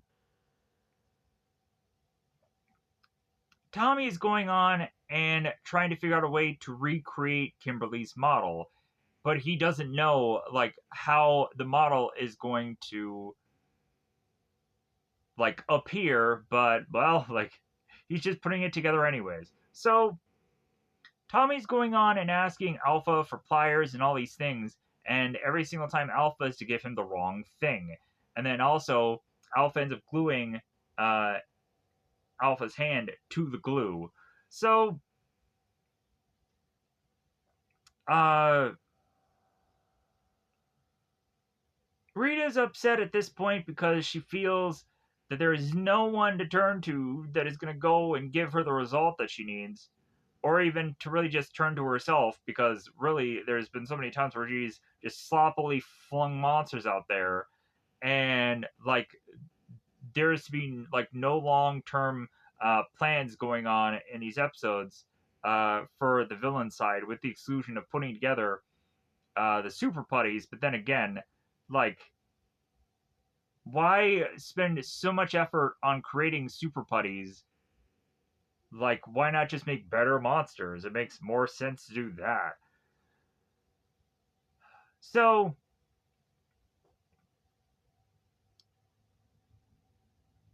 uh, at the youth center, Jason and Zach are sparring again, and they're talking about the fight and how like Spitfire is the bestest monster ever. I'm like, well, of course, like you're trying to build up how like good this episode was, but also there's already 30 episodes to really just go on and compare it to. Via when I go on and I've gone on and watched all these 30 some odd episodes. So Zach is going on and asking Ernie about the parade, and Kawinka Dinkley, it's on the telly. So the Rangers all gather to the counter of the youth center to watch on, as weirdly Billy is to have these binoculars, and Ernie's like, "Hey man, why do you have the binoculars?" And Billy's like, "Well, I'm just trying to create an atmosphere. Like it makes me feel like I'm really there." And Ernie's like, "Okay, all right, well, like, all right, Billy." So uh Kimberly is then forced to watch the parade, and Kimberly like, oh no, I want nothing to do with this. And all of a sudden, while Kimberly is then watching the parade, she's seeing something very familiar to her, and she's like, "Is that my float? Like, is that my idea?" And Tommy turns to Kimberly, and it's like, "Yeah, like I fixed the float for you." And then Kimberly's looking at Tommy. He's like, "You man, you." So all of a sudden, Bulk and Skull arrive like they've been through a war, and they're all bandaged up all over their bates. And so Zach ends up popping these flowers uh, from out of his arm to create this magic trick. And Bulk and Skull end up going on to like look at this thing, and they're in fear. They start running away. Bulk starts to sneeze, and Skull ends up going on and doing this cross thing that, of course, reminds us of vampires. It's like, okay, like why were they going on and doing like the whole cross thing? But when you think about it, like the flowers had teeth on them, so that of course to like be similar to vampires. So excuse me. So moving on to the next episode, the Youth Center. This next episode is Life's a Masquerade. So the Youth Center, there's a costume party. Kim makes fun of Bulk and Skull because they're wearing the usual like punk costumes, and Kim calls them out on it, like, well, "Hey, great costumes! You've been wearing this for how many X number of episodes already?" So Zach is already going on and helping Jason, but then all of a sudden sees Angela, and Zach ends up asking Angela, it's like, "Well, hey, do you need any help?" And Jason's like, buddy, like you're making me hold the bag here." So Tommy notices that Kimberly is painting, so he's like, "Well, hey, can I help you in any way?" And Kim is like, "Oh yeah, go ahead and grab those paints." So what of course ends up happening here is that Bulk is kind of going on, and he's kind of around the area where they're kind of fixing stuff up, and he accidentally ends up getting a paint bucket kind of splattered onto his head. And so Fencer is going on, and he's teasing to us about making these super buddies. And within this episode, they have to go into this cave, and they have this machine that is going on and like churning out this clay. And so I guess they had to go to this specific cave to get this specific clay to then tease us that like the super buddies aren't going to be to the very following episode, and they're going to do a whole gung ho episode about that. So the Rangers are all in costume. Billy is Sherlock Holmes. Trini is a Native American or Indian, however you want to say that. Kimberly is a princess, because of course she is. And Zach is to be like an Egyptian. They end up saying, like, "Oh, yeah, like he's like King Tut." And Jason is going on and being, like, I would say, like a Peter Pan or Robin Hood based on the hat. But I would assume just Robin Hood. That makes a lot more sense to me. But also, like, Jason's outfit is like orange or brown, and so like it doesn't seem like to clarify that it's a Peter Pan or Robin Hood. And then also we see Bulk and Skull, who are wearing a Hook and Peter Pan costume, and that was actually green, the Peter Pan costume. Speaking of Bulk and Skull, uh, Bulk is using this waist belt machine that is to vibrate and like shake all of his fat off. Like this is a very old fashioned workout device that like I don't know how much real use that it is to logically have in the exercise community now. Like I think it is to just uh, be looked at now as some kind of a joke of an exercise thing. But who knows? Maybe still people use this to this day. So uh, Bulk wants Skull to find the best possible costume so that way they can win this costume contest. So this then has them going through this montage. So Bulk and Skull, Bulk is to be Peter Pan, Skull is to be Hook, and they actually end up saying that this is like the characters that they're being, which I'm like, well, like if anything, like always in like costume episodes, they try to be as much as possible to be like generic as possible, so that way they don't get sued by somebody somewhere. But then so the next costume they have is this two-man horse, and then the two of them are to be both Elvis, but like at some like timelining points in Elvis's existence. And then I've gone on and I've seen like the Elvis movie, and I can probably understand why that they said that. But anyways, so while they're going through this costume montage, the Frankenstein monsters at the window reminded me of like a horror film. So at the youth center, Zach tries to use his costume as King Tut to now like appeal to uh, Angela, and Angela's like rejected. And so Zach is just so like, man, really? Like, even as a king, like, I can't go on and win this woman over and have her swoon against me? Just why? And so Bulk and Skull decide that they're going to go on and they're just going to appear as punks because, of course, they will. So Kimberly and Trini, I think, are getting like punch or something, and Ernie appears as like a vampire, like I'm going to suck your blood. And Kimberly and Trini are like, no thanks. And Ernie's like, what did I say? So Alpha all of a sudden arrives at the party, and Billy's like, hey Alpha, what are you doing? And Alpha's like, oh no, like you guys are on costume. I feel like this is the perfect opportunity for me to just kind of just like break bread with you guys, and then also just finally have Alpha kind of finally feel free uh to like just be just out and about instead of just being stuck in the command center with Zordon all the time. Like, come on, like it's got to get old at some point. So we of course had the Frankenstein monster show up. So here's where Finster is off to the side, like creating this clay that is going to make this super putty, and we see this machine just churning away all this clay. So the Frankenstein monster and Alpha seem to be like the two top costumes of this costume party, and uh,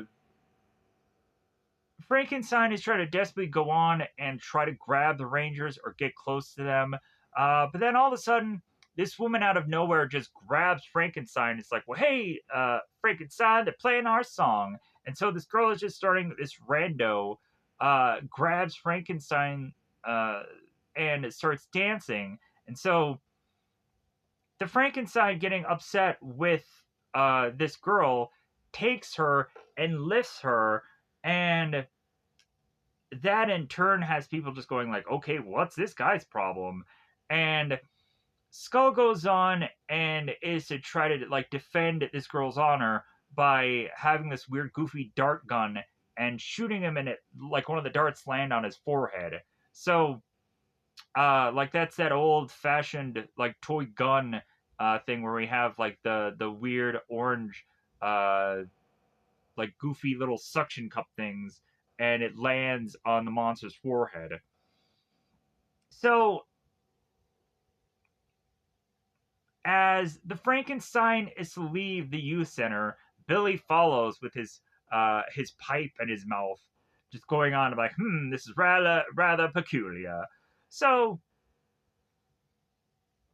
Billy is consistently following this Frankenstein monster. Now, at some point, like the Frankenstein monster is to look back, and Billy is to kind of fade off to the shadows, and but is to continue to follow. So, as Billy is to follow this Frankenstein into this cave, the Frankenstein monster reunites with Rita and Finster, and Billy ends up hitting the sensor to this cave, and then Rita's like, "Well, hey, yeah, like this is gonna be like monster, like your first fight with a ranger. You're gonna have to face off against Billy. So the Frankenstein monster faces off against Billy, and finally Billy, while looking at this monster, is like, well, like, you're obviously not Tommy. So considering that both now Tommy and Billy are alone, and this monster is still going on and like trying to intimidate Billy here. So Billy then finally goes on to like, well, hey, since it seems that this monster is actually to be legitimately a monster, it's time to Triceratops. So here's where we get something cool. So this monster goes on and takes these bolts from out of his neck and starts to pull them out, and we realize that there are chains attached to these bolts. I'm like, oh, okay, this is really cool. Like, I like this idea. And then also it gives this monster a weapon that it can fling around. So the monster ends up going on to attack Billy with these chains, and so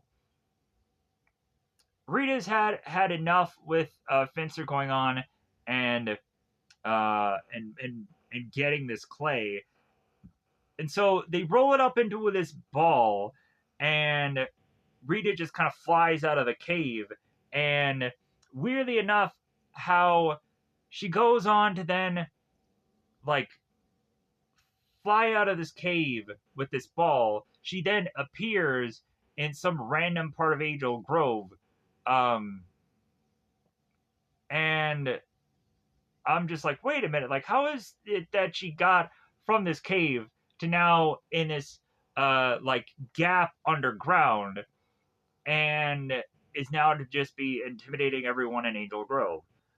Also, within these episodes, there is at one point where like in the very last episode of Calamity Kimberly, uh there is at one point where the Rangers are facing off against the samurai, and in the background there's to actually be the Sentai like motorcycles in the background, and I'm like, like somebody made a mistake. Somebody made a mistake. And that's the one thing that I probably forgot about in the early parts of uh, of this review. Is probably what I forgot about. But anyways,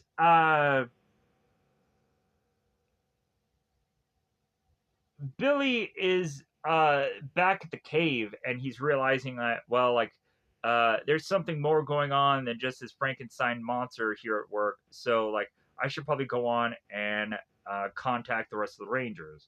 So Billy goes on and he uh, tells the Rangers what's going on with the whole Frankenstein monster and Rita. So Jason now at this party is to just start to like, well, hey, like, we need to go off and we need to take care of this monster. And uh, some of the other team members are like, well, but Tommy's not here. And Jason's like, well, like, we have to just kind of do this without him. So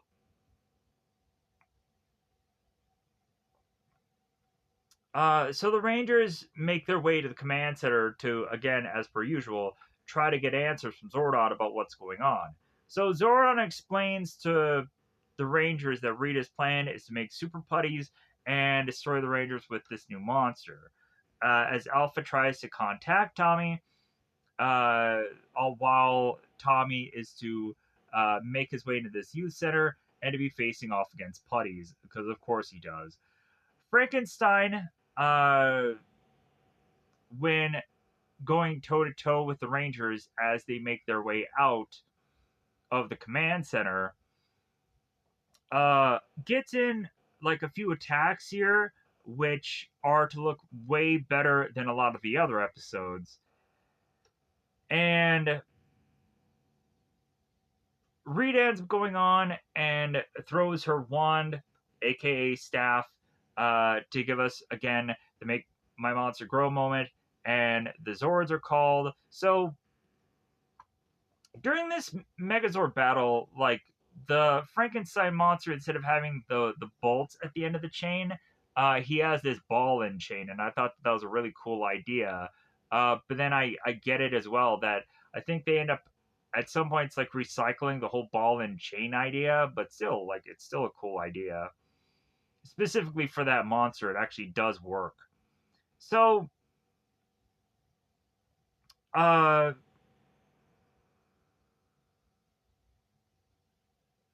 but then also like the chain does grab the Dino Megazord, and it like picks it up and then and chucks it down, which I thought was really cool.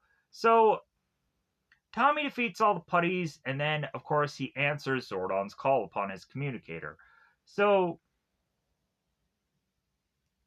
Jason is going on, and he's in the Megazord, and he's switching to emergency power because of course this monster is very powerful.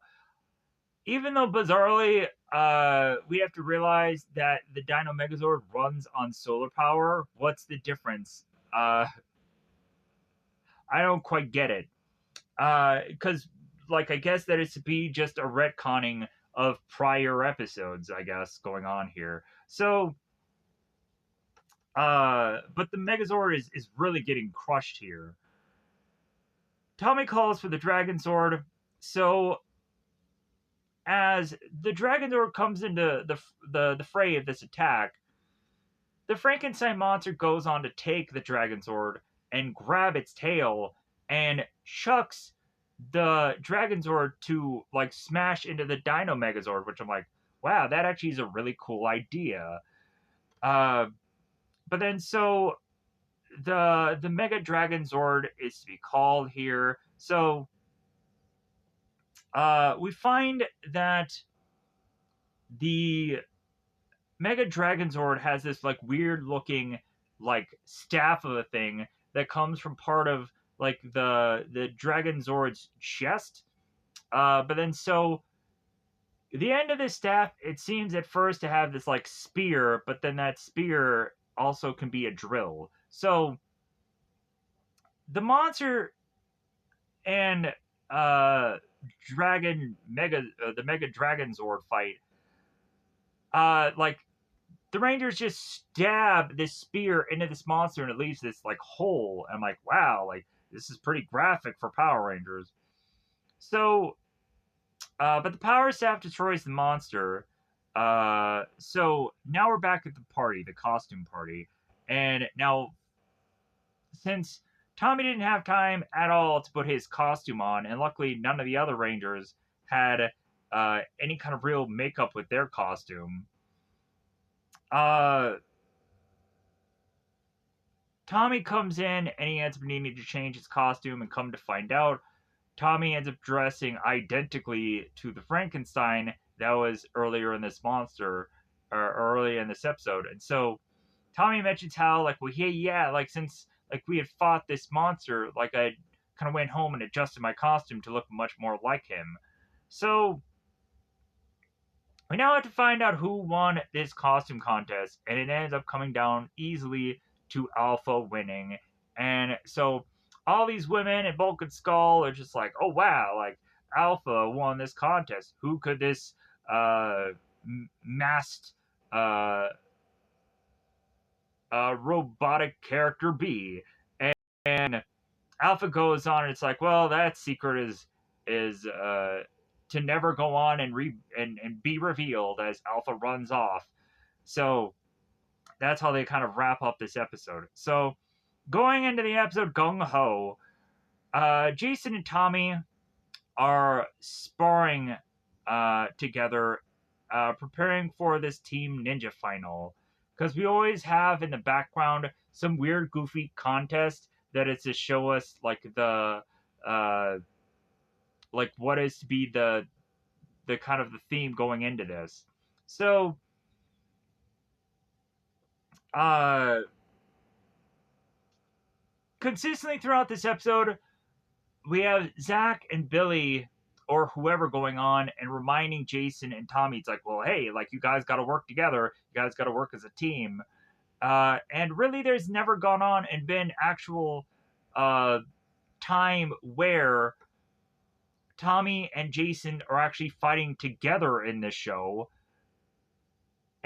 and Tommy is going on and really giving or Jason is going on and giving Tommy any kind of commands to do anything. So uh, like of course these characters are not going to be working as a team because they never really worked as a team.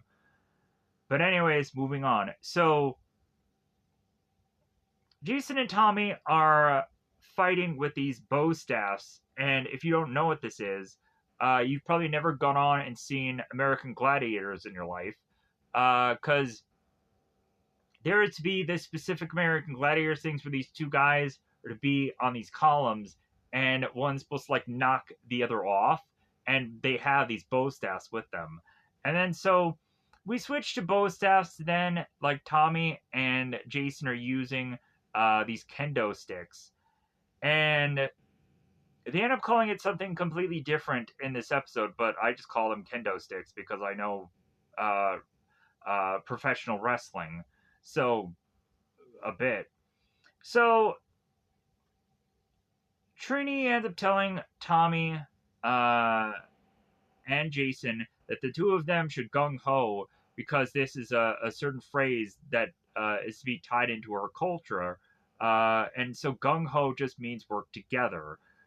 So Rita is going on and taking advantage of Jason and Tommy being very sweaty and also having poor teamwork skills. And she's like, well, like I definitely got to go on uh, and have the super putties be introduced in this episode.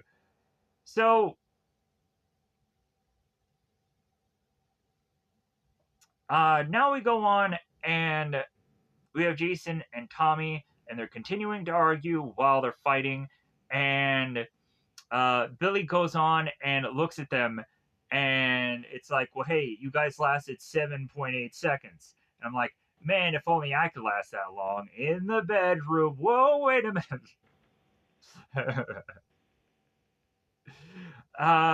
Bulk and Skull are to arrive, and they're to now be managing ninjas. Since when? Like, is this Power Ranger Samurai already, and I wasn't aware of it? So, these two faceless ninjas are going on, and they're demonstrating their skill, and Kimberly's like, oh man, like, those guys look like pros. Like, what is she going to go on and do? Is she going to fall in love with them? Like, the first time she ever saw Tommy? And Jason and Tommy are looking at the ninjas and like, well, yeah, I could take them all by myself. And Tommy's like, yeah, I think I could do that too. The ninjas are to both do this double kick together, and that has this punching bag go flying. And so Bulk ends up walking into frame, and he ends up getting hit by this punching bag, and he falls over. Of course he does. So so my Finny Finster man is finally going on and cookie cuttering sheeting out those super putties. So Kimberly and Trini are bizarrely at this playground or park for whatever goofy reason, and they're facing off against these putties. And so they're like, well, like it seems that these putties are way harder than they normally are because they're super putties. And because they can't tell that the gloves are different from all the other times that they faced off against these putties, as well as also there's some of the putties that just has this rock for a hand or bowling ball for a hand, and that's what makes them slightly different this time around. So both Trini and Kimberly fall to the ground at the same similar time together. And so, like, Kimberly and Trini are like, well, yeah, we definitely need to call for help. So, they call upon Zordan. So, Tommy and Jason are now going on, and, like, Tommy's holding this punching bag, and Jason is obviously punching this punching bag. And I'm like, well, again with this? Like, it seems that every few episodes we have to have Jason just punching this punching bag. And so, as Jason is going on and doing this combination. Like Tommy has to point out, it's like, well, hey, you blew that combination. And Jason's like, well, I'm tired. And I'm like, yeah, because this is probably take what, like 15, 16, 17. Like, director, let me know in the comments below. Because, yeah, like, you can really go on and do like one really good take. But then again, like, I'm sure like there are so many other ones where there's like, man, like, you're having to do like this strenuous thing. And then also it's like, well, yeah, like, but we want to take a shot from like this angle, or we want to go on and like and shoot it from here because like this one character in the background, like he picked his nose, so we have to do this all over again. And so Jason's communicator goes off to alert the Rangers of Kim and Trini's desperate need. So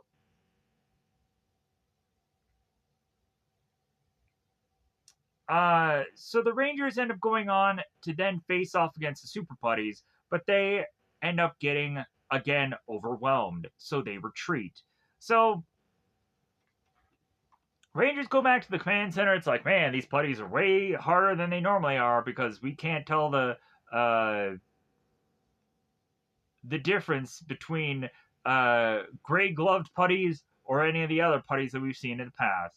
So uh, Zordon goes on to explain, it's like, well, yeah, well, the reason why these putties are so difficult is because they're super putties. And so I think upon this viewing globe, they end up finding out that the super putties are making their way to this factory. And the Rangers are like, well, like, we have to go on and face off against these super putties. And like Zordon is like, well, hold on a minute. Like, there is this new weapon that we can go on and find, but like I'm just gonna want both Jason and Tommy to do this task, and then the rest of the Rangers can just kind of keep the super putties busy. So here's where like Zach comes in, and here's where he like starts to shine, and he becomes like when Jason and and Tommy like aren't there, like he kind of becomes the leader of this group, which I think was cool. So Jason and Tommy are given this map that is torn in half because what difference does that make? They can just put it together, or really, like, you can just find where X marks the spot on the map. And so, yeah, like, just cutting this map in half makes no sense. So, uh,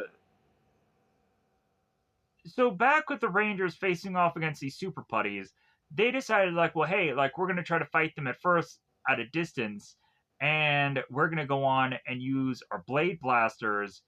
And yeah, that doesn't work out this time around. So also when the Rangers try to use like their actual weapons, like their power bows and their battle axes, all the putties end up doing is just like falling to the ground in puddles, but then they end up like kind of reforming themselves as if it's similar to the liquid metal Terminator from Terminator 2, if you guys have seen that movie. So uh, Zordon forces this test on Tommy and Jason to work together as Zordon was still alpha. It's like, well, yeah, this is all uh, just this uh, and just this plan that I concocted. So Tommy and Zach make their way to figuring out this map, and that leads them to Titanus. And Titanus is consistently blasting away from out of its mouth as if this is like reminding me of like Mario's Yoshi. And so what happens here is as Titanus starts to blast,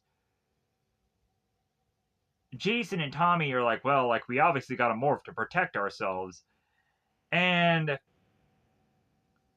so Tommy and Jason realize like what they're best at, and Jason is like, well, you know what? Like, I can probably run really fast, and I can get to the weapons. Like, if you go on and like if you keep Titanus busy, by me giving you like this sword, like we can get this done.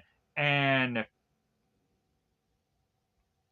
then Tommy is to look at Jason and just be like, well, like if you give me your sword, like you like you're kind of left defenseless.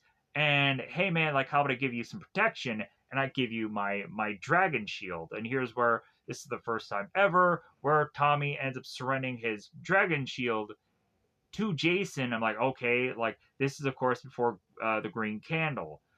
So uh and then also we see on Tommy's like sleeves that he still holds like the gold parts of the dragon shield on his costume. So like somebody made a mess up. So uh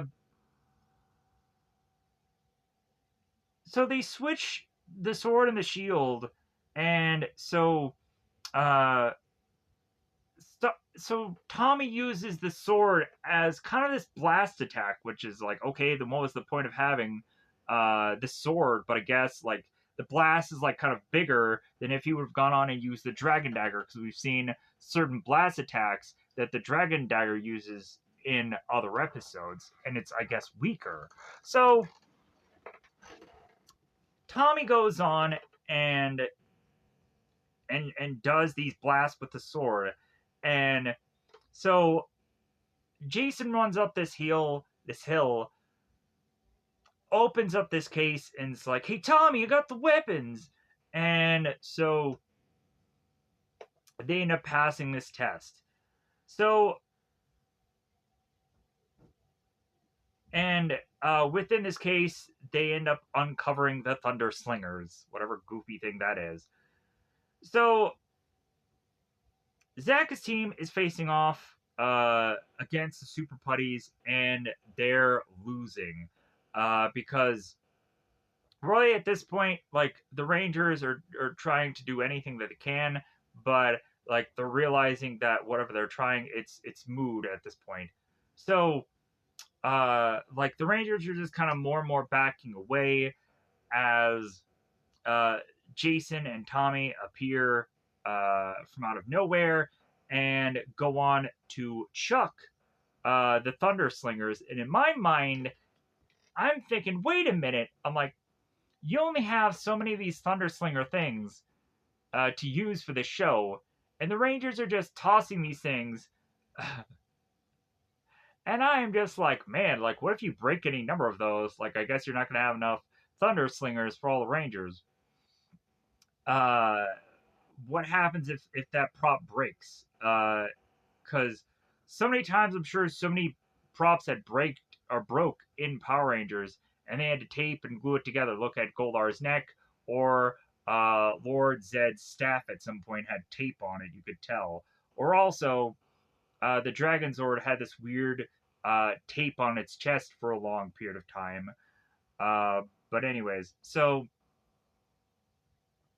uh, they then take the Slingers and blast these weapons, and it does away with the Super Putties. And Rita, of course, with her headaches. So back now at the now team competition finals, Zach and Billy are saying anything inspirational that they could say to Jason and Tommy as eventually they go on to become shirtless in this episode. And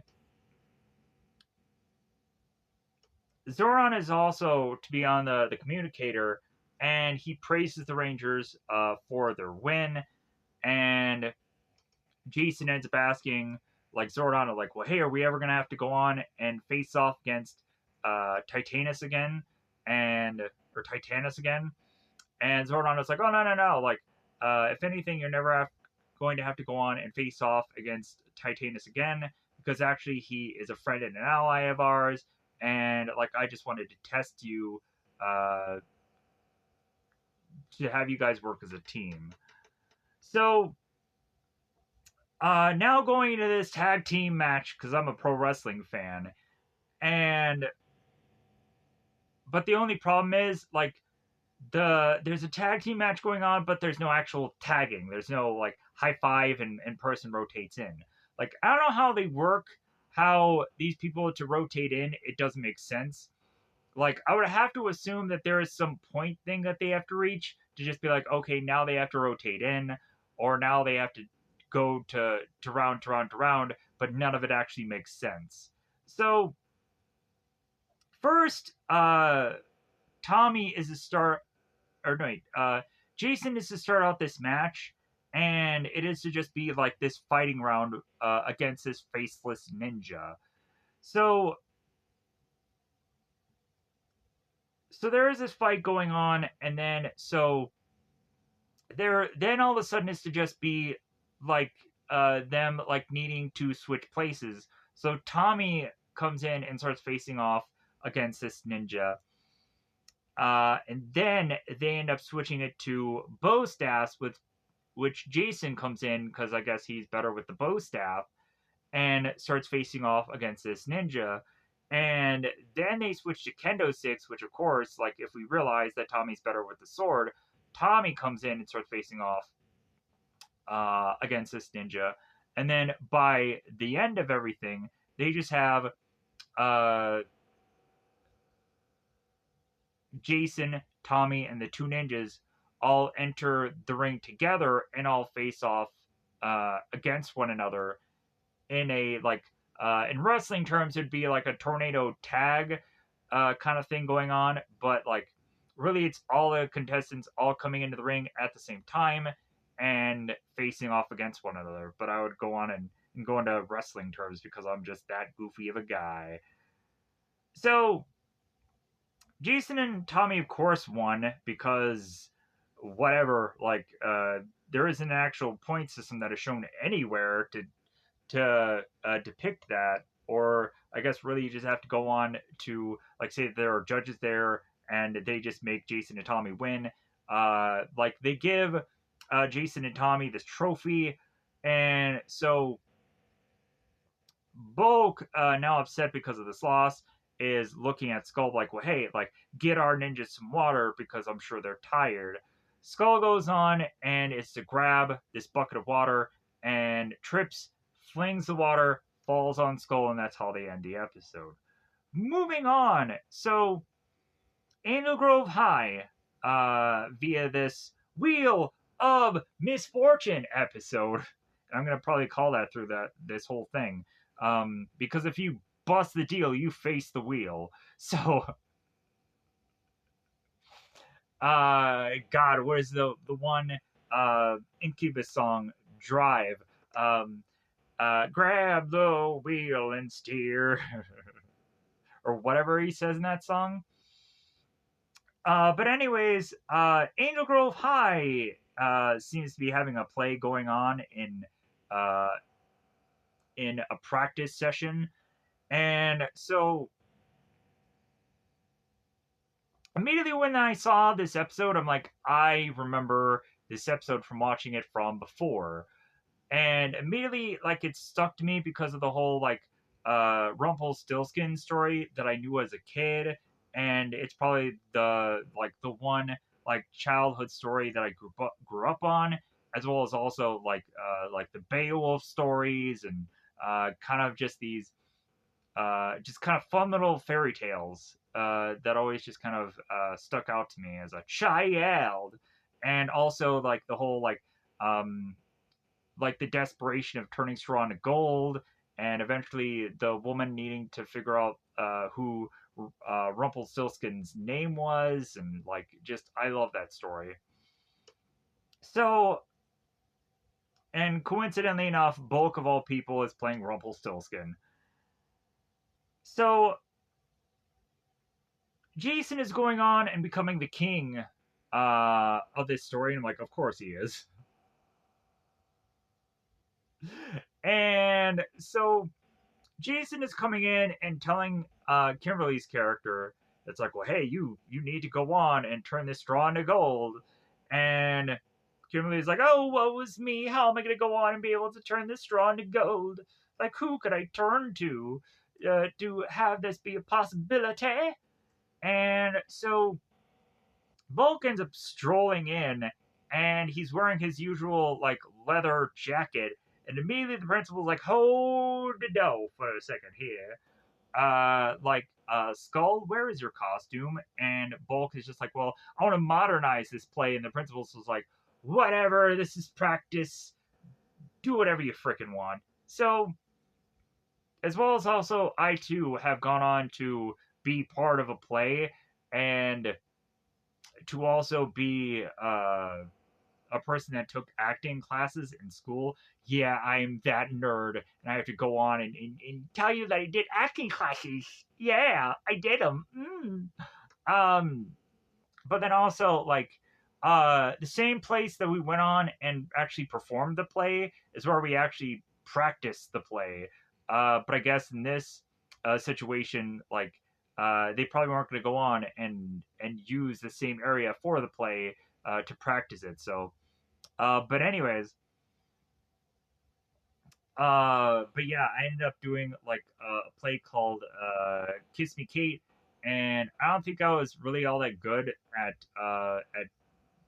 doing that whole thing, uh, because really, like, there was absolutely no script I had to memorize or anything. And really, when I look back on it, I'm like, yeah, like there were dumb things that I probably said at some point, or really, like I really didn't say anything because there really wasn't much for me to say because I had no script. So I was just like, well, like, but I guess like the teacher who went on and put the play together, like she saw that I could like just ad lib well, um, and so she just kind of let me just kind of do this play, and I was like, great. Uh, because I'd also done 2 acting classes before that. So I'm sure I was a natural. No. But anyways, so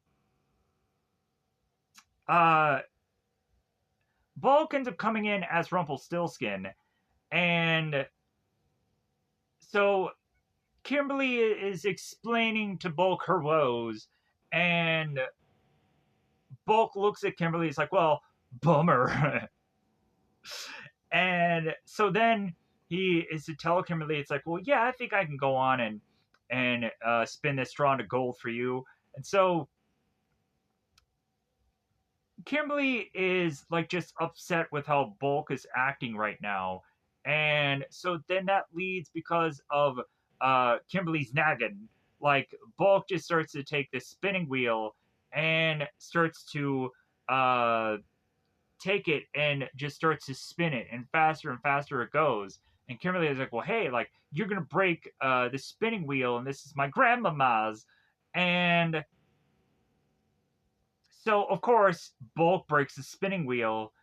And so Rita's looking on at this, and Rita's like, well, hey, like, that whole wheel thing, that's a really good idea. Like, uh, maybe I will send the Rangers a much different wheel uh, to flatten them. Ha ha ha ha ha. So at the youth center, Ernie notices that Kim is being upset, and he ends up saying, "This is not like you, Kimberly." And in my brain just breaks a little because I am just like, wait a minute. If Ernie was in the Spitflower episode, and Kimberly was in Spitflower episode, and I had watched Spitflower episode. 1 + 1 equals character pattern. So, like, Kim is not acting out of the ordinary because then also Kim will be pouting entirely in a other episode, which is to be Calamity Kimberly. So, like, for her to be acting out of the ordinary now is just like going back to Tommy, and like people are saying, like, man, like, how could Tommy have been the evil Green Ranger? Because he had been a douche. the number of other episodes leading up to that point. Like, get a clue, Rangers.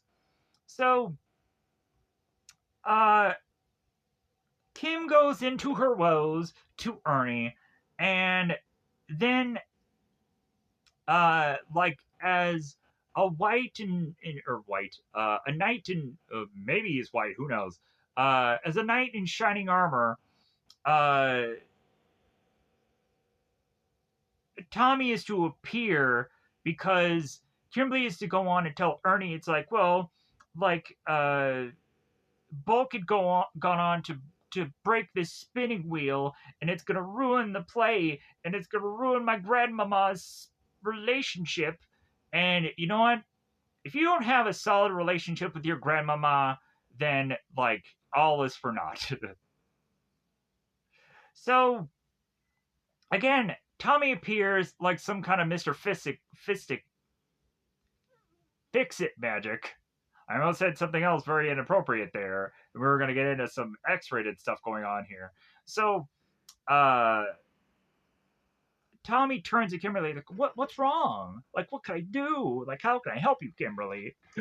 And so Kimberly's to tell Tommy about her spinning wheel, and Tommy's like, "Well, I think I can fix it." So also, in my whole jokes here, I'm like, yeah, like the reason why Tommy took so long to appear to help out Kimberly is because he was waiting on Kimberly's Dear John letter. Because I'm like, man, like for how many times now that Tommy just magically appears to help out Kimberly to still have this relationship end the way it does, where Kimberly doesn't even bother to take the time to uh, break up with Tommy by the end of all this. I'm like, just like, man, like my heart is degrown 2 times this day. So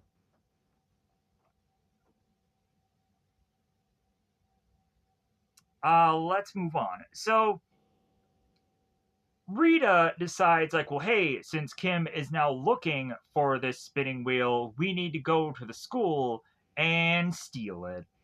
So now leaving both Tommy and Kim with, like, just egg on their face, just needing to go on and find all of these strangers and ask them, like, well, hey, have you seen the spinning wheel? Like, do you think anybody moved this spinning wheel? Like, this kind of reminds me of the Billy and Trini episode with a Tickle Sneezer, where Billy turns to Trini. He's like, "Well, maybe the doll is stolen." So, uh,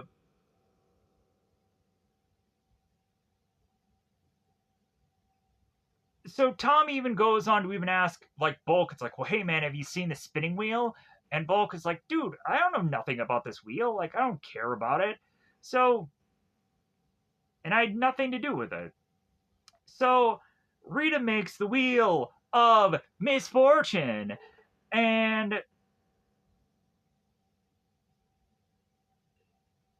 the rest of the Power Rangers team go on to notice that Kim is all just frowning and whatever. So they gather around her, and they too sit next to her, and they just go And then so like Kimberly breaks character, and she starts to laugh, and so like again, this is Kimberly just all just like, oh, I'm so sad. I'm just so sad and just like with a boyfriend.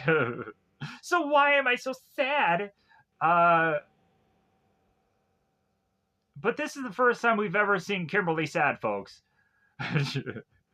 It's unlike her if she's ever sad. So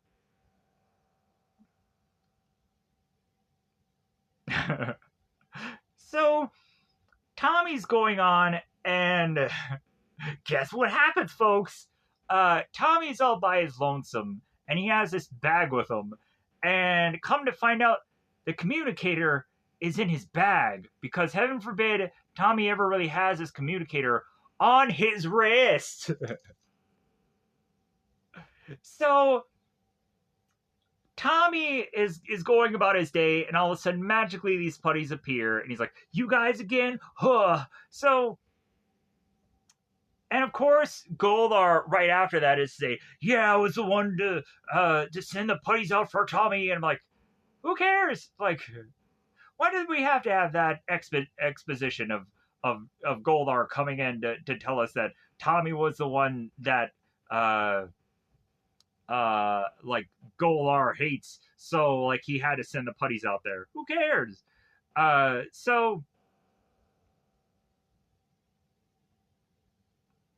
but at this point, I'm a little frustrated with the whole Putty and Tommy fighting thing. And then just wait till we get to the island of illusion, or in my mind, the island of misfit fears, I guess, that don't work with every single ranger. So, uh, so Tommy faces off against these putties, and so weirdly enough, Tommy like throws this one putty over his shoulder, and like in wrestling terms, I would probably call this like a fireman's carry, or a thing that's going to lead into what eventually is to be the move of a fireman's carry, or for some other people, if you know who Brock Lesnar is, he does this F5 move, or John Cena does an attitude adjustment. Eventually, always it's to be like a guy being kind of over this guy's shoulders, and he does this cool move to them. So Tommy goes on and has this putty over his shoulders, and then they cut to Tommy chucking this putty. And I'm like, wait a minute, like this scene obviously is cut out of they didn't, I guess, know what they were doing with these putties, because this scene makes no sense. So Tommy has his putty over his shoulder, and there's no way that Tommy could get the distance to take from like over shoulders to then like do like a F5 like kind of flinging move, or an attitude adjustment where like Tommy is to kind of chuck this putty that way. Or if you look at any other like pro wrestling move, like a Death Valley driver, or anything that is to be just kind of over the shoulder, there is no way to get that height. So Tommy had to go on and chuck this putty. There is no other rationale. And I spent way too much time talking about that, but F it, like I had to just be honest. So when we continue on to this fight, there is at one point where a putty is to just be like flung into the air, and like Tommy just does this like just hand palm move to just slap this putty in the belly. And now I'm just like, okay, I guess that's just something different. Like, I think at this point, like, Tommy is just running out of things to do with these putties. So he's just like, yeah, just slap him in the belly and just have a good time. So just do a little belly slap. It's gonna be good. So, after the whole belly slap, Tommy realizes finally that he is to not win this day against the putties, and the putties end up deciding to tie Tommy up. And Tommy ends up realizing, he's like, oh my god, like my communicator, it's in my bag. And I'm like, oh no, not the old like communicator in the bag trap. How could Tommy have fallen for that? So Zordon is to now call the Rangers to the command center. And so Zordon tells the Rangers about Kim's spinning wheel, about how it was to become the wheel of misfortune. And so they go onto the viewing globe to see that Tommy's being tied up, but they're like, oh, okay, well, like Tommy's being tied up right now, but don't really care about him whatsoever. Like, if anything, like you Rangers should be focusing more on the fact that like Scorpina and Gold are a thing, and they're attacking. So you guys might as well just focus on that instead of freeing Tommy, which honestly would not take so much of your time. So the Rangers go off to face off against Scorpina and Goldar, and immediately when they show up, Rita's like, well, I gotta take my wand and chuck it, because make my monster grow. And so during this fight, we have like the Power Rangers in their Dino Zords, not to be confused with the Megazord. They haven't come to that combination yet. And so the villains end up tossing a net onto the Tyrannosaurus, and I'm immediately just getting flashbacks of the Megazord and the spider episode where it had that net thing. So uh so the Sabertooth Tiger Zord goes on and it does some blasts, and Jason, who is going on and getting attacked here, is telling the Rangers, "Is like, get away! Like you guys need to just like fend for yourselves." Like, so Zordon and Alpha are hoping that somehow Tommy can just free himself, as if we are to go on and figure out that Tommy has this secret Houdini skill that we weren't aware of. And so now we go on and we have Tommy's hilarious moments. So Tommy is going on and he's tied and having his arms behind him on this tree, and he's using this tree to kind of eventually break his rope that he's tied to. And Tommy is all of a sudden looking at the putties and he's like, ah. So Tommy goes on and he's like, putties, help me, I'm sick. And then he's like, ugh. And the putties are just like, you know what? Like, me and Tommy, like, we've had our troubles, we've had our differences, but you know what? Like, I think it's time. Like, it's been a number of episodes, right? Like, I think we could just kind of make bygones be bygones and just bridge over troubled water. Like, we can just you know, just just start fresh. Just how about we go on and we go over there and we check on Tommy, because you know what, the putties, they really aren't that bad of folk. So the putties make their way close to Tommy, and here's where Tommy goes on, and I am just I'm kind of upset with Tommy at this point. So Tommy goes on and he goes and he frees himself, and then he beats up the putties, and then he goes on to insult the putties, and I'm like, dude, they just tried to help you, and you insulted them, you piece of shit. I was like, Tommy, come on, they were trying to befriend you, and you just insult to injury. So Tommy answers his watch, his communicator, to find that the Rangers need help to combine to make the Ultra Zord, because I'm sure they do. So, and also while Zordon is telling Tommy about this, he's sounding like Barry White. My darling, I can't get enough of your Morphin, baby. So, as the Dragon Zord appears, we have the Dragon Zord that removes the net from Tyrannosaurus Rex. That red Zord, you know the one. So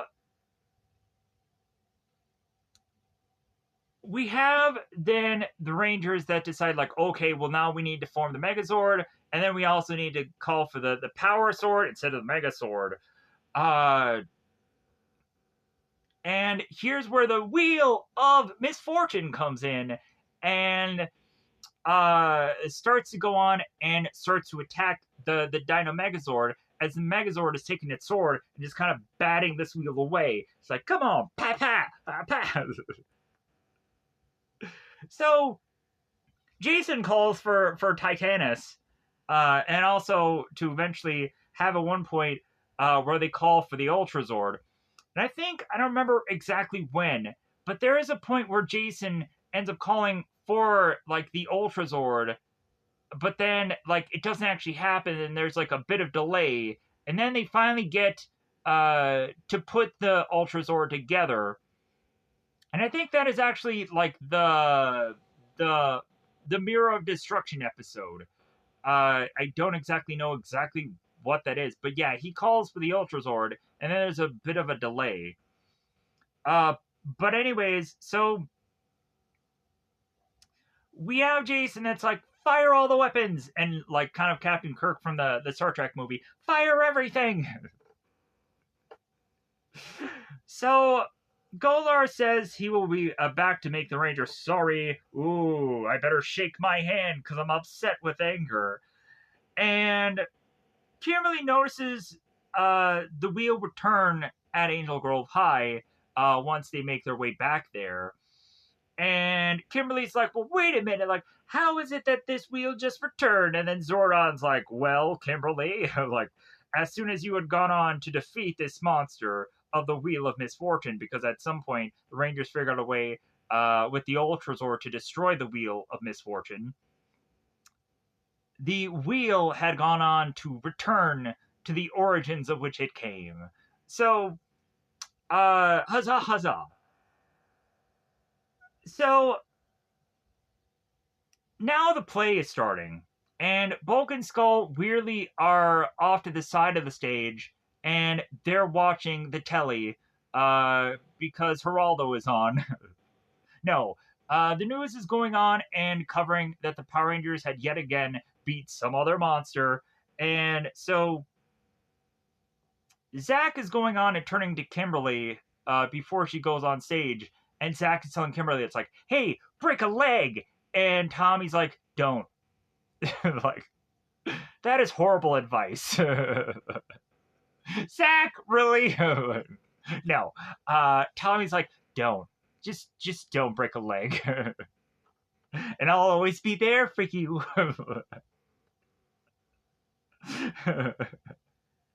So Kimberly goes on and is to make her way into this play, as of course Jason is to go on and be the king and be like, okay, well, Kimberly, you need to go on and spin this this yarn into gold, and or this straw into gold, and then he walks off.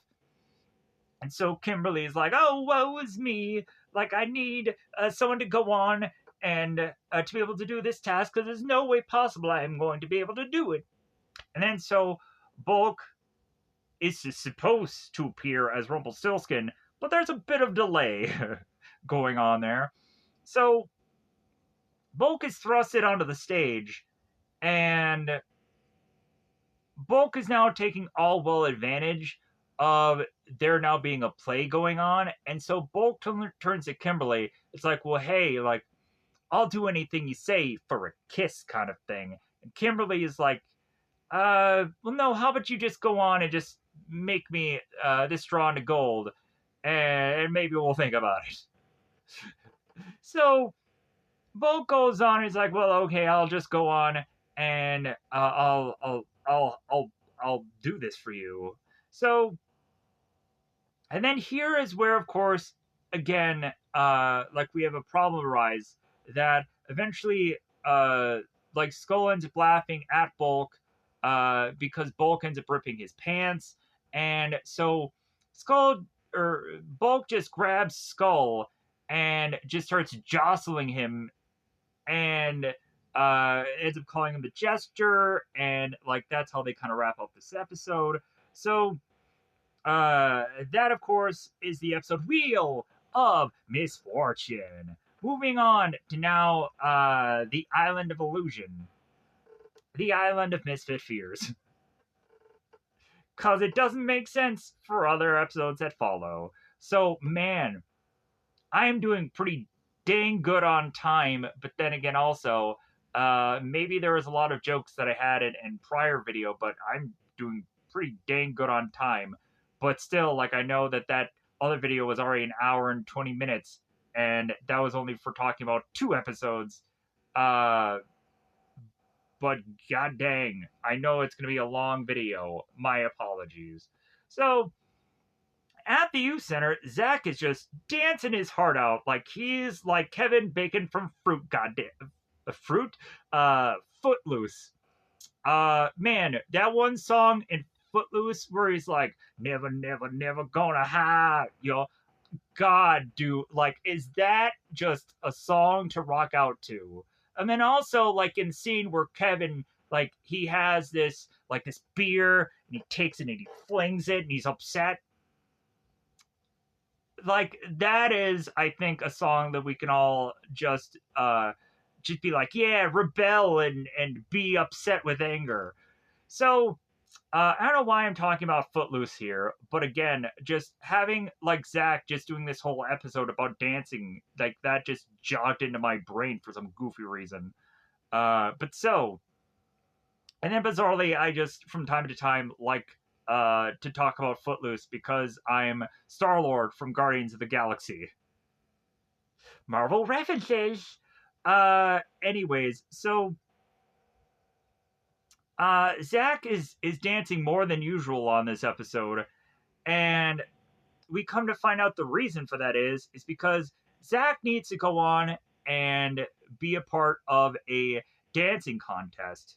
And I don't know if I've mentioned this in previous uh, talk, but it seems that actually Walter Jones is to actually like dancing, like on his off times. Like he goes on and he goes salsa dancing, and like I know about that because I had seen the Jim Cummings interview where if you don't know who Jim Cummings is, like you don't know who Winnie the Pooh is or Darkwing Duck or 30 other things that it's ever been your effing childhood.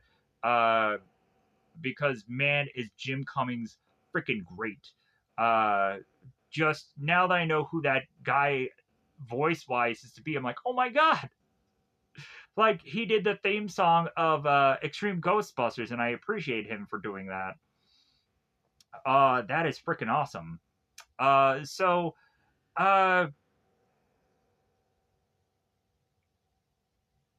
but anyways, as of course, as per usual, per every single one of these episodes, Bulk has to go on and has something spilled on him, and he ends up getting like a shake being thrown at him when like I think Kimberly kind of slips and like and Bulk ends up getting splooshed in the face. So Rita is going on and actually doing spells in this episode, and I'm like, wow, that is a wildly different thing than I've really actually seen her really focus on doing, because half the time she's just like, Venser, what do you got for me? Or like, I'll send Goldar out there, or I'll send Boulder Scorpion Scorpion out there, and like finally I'm seeing actually Rita like put like spell to pen to paper here, and finally like we're seeing some real results coming from that. So uh, Rita is trying to channel with her magical witchcrafting powers to call upon Mutitus and Lokar. And I am just like, okay, the Mutitus thing is just very hard to freaking say. And then Lokar, like, sounds like a cool monster name, but it's really just a diamond headed man in the sky who obviously is going to be Asian because Sentai footage.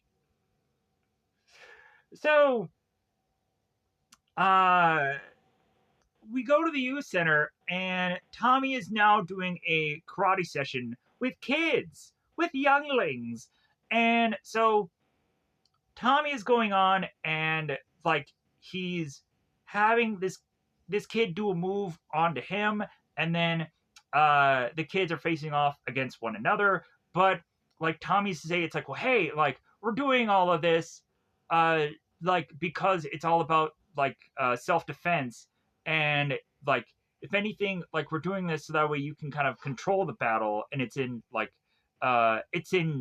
your own hands. Like learning is half the battle. Anyways, God, what is that one thing where Captain Planet says, uh, God, he says it, I think, at the end of the theme song of Captain Planet.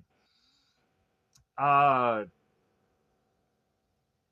Something about yours. So, let me know in the comments below what the heck that catchphrase is. I don't remember what it is. So here's where we get again Bulk and Zach doing Dance Off Part 2. So, and I am just like, well, obviously this time around, like, Bulk is just going to slap down Zach and just be held in victory. And people are just going to be like, Bulk, Bulk, Bulk, he did it. Whoa. Finally. Uh, but no. But then again, also, I'm sure like Bulk won't go on to like trip or anything, right, and rip his pants for the 18th time. So, but instead, we again have Bulk that trips and falls under these like kind of gold columns, and yeah, like for some goofy reason, these gold columns are to just be in place this day for specifically this purpose of Bulk and Skull falling on them. But so, anyways, uh, Zach is looking on at Bulk. And he's like, wow, yeah, like, I think I'm probably going to end up going on and, like, tripping just like Bulk did. And then all of a sudden, like, Zach is just like, like, yeah, like, and then all the other Rangers are looking at Zach and like, what's wrong with you? He's acting out of character. Because actually, Zach, for any of the other times, seems to be a much more optimistic guy. But this time around, Zach is just like, I don't know. Ooh. Except for the one time that, of course, Zach was to go on and be afraid of a spider. Then he was acting out of character. But anyways, so uh, Rita calls for Lokar, and she ends up calling him Collect this time. She really, like, she's calling international, and she just really wants to save a buck. So as Squat is trying to desperately stop her from doing so, which I just thought was kind of very weird, Scorpina likes the plan, and I'm like, wow, like, this is the first time Scorpina has had, like, dialogue in episodes. And she's just telling Rita, I like this plan. And I'm like, wait a minute, like, you're not ming or, like, turning into a boulder that has a scorpion on it? Like, I think Scorpina, if anything, is acting way more out of character than anyone else is. So, we then go on and are at the youth center. And again, we have an earthquake going on. Oh no, everybody. We all gotta shake now. So Trini's like, what's going on? And Kimberly's like, it has to be something with Rita. It has to be. And so Jason ends up getting a call from Zordan. And so Zordon goes on and tells Jason this power seems to be unknown and to, if anything, just kind of be like at his guard because the monster could just like pop up at any second. Like, and they're at the youth center, so that makes a lot of sense, right? I've never gone on and quite seen, except for the putties, to just have a monster just seemingly appear in the youth center. But then again, like, I would quite to remember every single one of the episodes. I know there was like the episodes where all the monsters are kind of partying at the youth center, and they're doing the yeah. More than likely, let me know in the comments below if there had been a time where a monster just kind of just pops up at the youth center, because I'm sure you would have to go on and really do your legwork to remember that, because you're that cool. So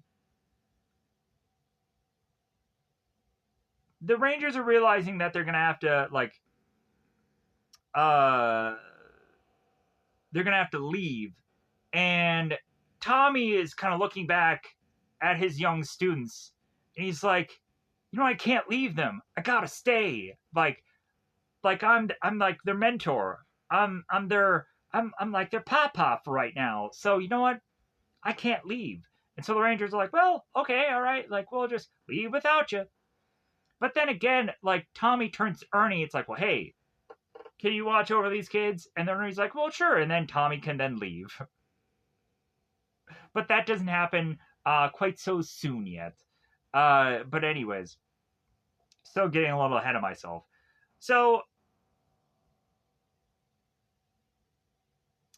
so the Rangers face off against the Putties, and so Rita then sends down both Goldar and Scorpina to wear down the Rangers while she's waiting for Lokar to frickin' show up still.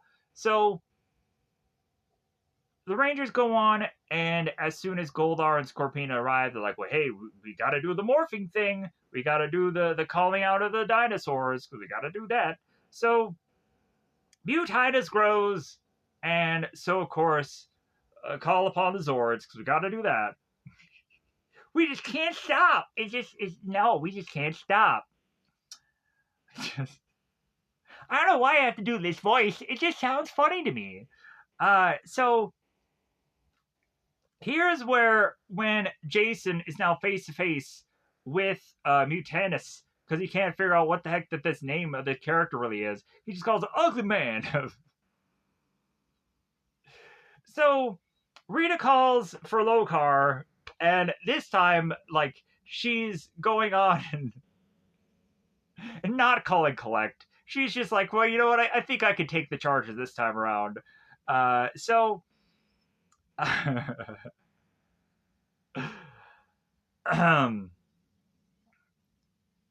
so Tommy is at the youth center, and he ends up getting a jingle jangle from Zordon. And so here's where Tommy turns to Ernie. It's like, well, hey, can you watch these kids while I go off? And Ernie's like, yeah, sure. So the Dragon Flute brings the Dragon Zord into the fight. Mutanus forms, or forms. Mutitis is to go on, and I'm getting freaking Titanus and Mutitis and whatever, like, freaking jumbled up together. Mutitis is to go on and make a similar attack to the spider monster from episodes before, but now they have to clarify that the shooting of its goo from this monster is to actually just be foam. Hey guys, it's foam, but the monster also just wanted to shoot its goo.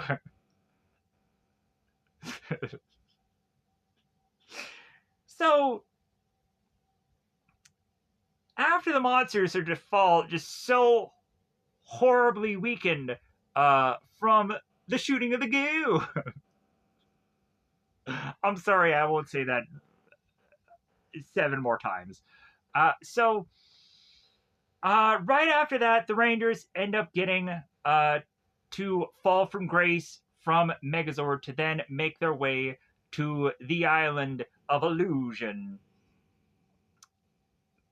More so, Island of Misfit Fears. So, or Mistaken Fears. Because again, Billy has a fear of fish. Moving on. So, or also, like, I would go on to much more call this island the Island of Title Episode. If I could say that in English. So, Alpha and Zordon are realizing that the Rangers have made their way to this island, and Alpha is she's like, well, what can we do? And Zordon is like, well, there's nothing we can do. And so Alpha is like, well, Rangers, be strong. Be strong for me. So the Rangers make their way onto this island, and so this is like a safari journey going on here. And we all of a sudden have this lizard with this tongue going at you. And like I'm like, okay, that is obviously stock footage, and like the footage like doesn't look all that well like color corrected or whatever to all the other footage that's going on, so it seems very out of place. So Zach is to go on and start to notice that there seems to be this character that keeps popping in and out, or kind of like in the shadows, just kind of shuffling off from here and there. And so Zach and then Trini like notice Quagmire, giggity giggity, and so Quagmire all of a sudden starts to rhyme, and I'm like, sweet. Like, I always love a character that goes into the rhymes, even though if you look at Demetria, like that was probably like a really bad thing for Power Rangers Turbo. But when you look at it, they basically just took the villain of Power Rangers Turbo and made it a Zordon character. It's the same person. So Quagmire is going off on these rhymes, and I'm like, sweet. Because I always am to also be reminded when a character rhymes like this of the DC comic book character, the Demon Etrigan, and he rhymes, except for there's, I think, a robot chicken joke where he's supposed to rhyme orange, and then he's like, well. And then he runs out of rhymes. So that's pretty funny to check out if you haven't. But so anyways, so Quagmire is thinking that the Rangers have some tying into Rita, that the Rangers and Rita are working together. They're in cahoots. And so Quagmire is like, well, like, I don't want anything to do with that. And so Quagmire disappears. So Goldar all of a sudden just in the sky, just his face just appears. Just to also tell us that Lokar is going to do the exact same thing in this episode. But so Goldar's face just magically appears in the sky, as if to go on and tell us that he volunteers as tribute, and there's going to be some cannons blasting away, telling us like which of the Hunger Games members had died.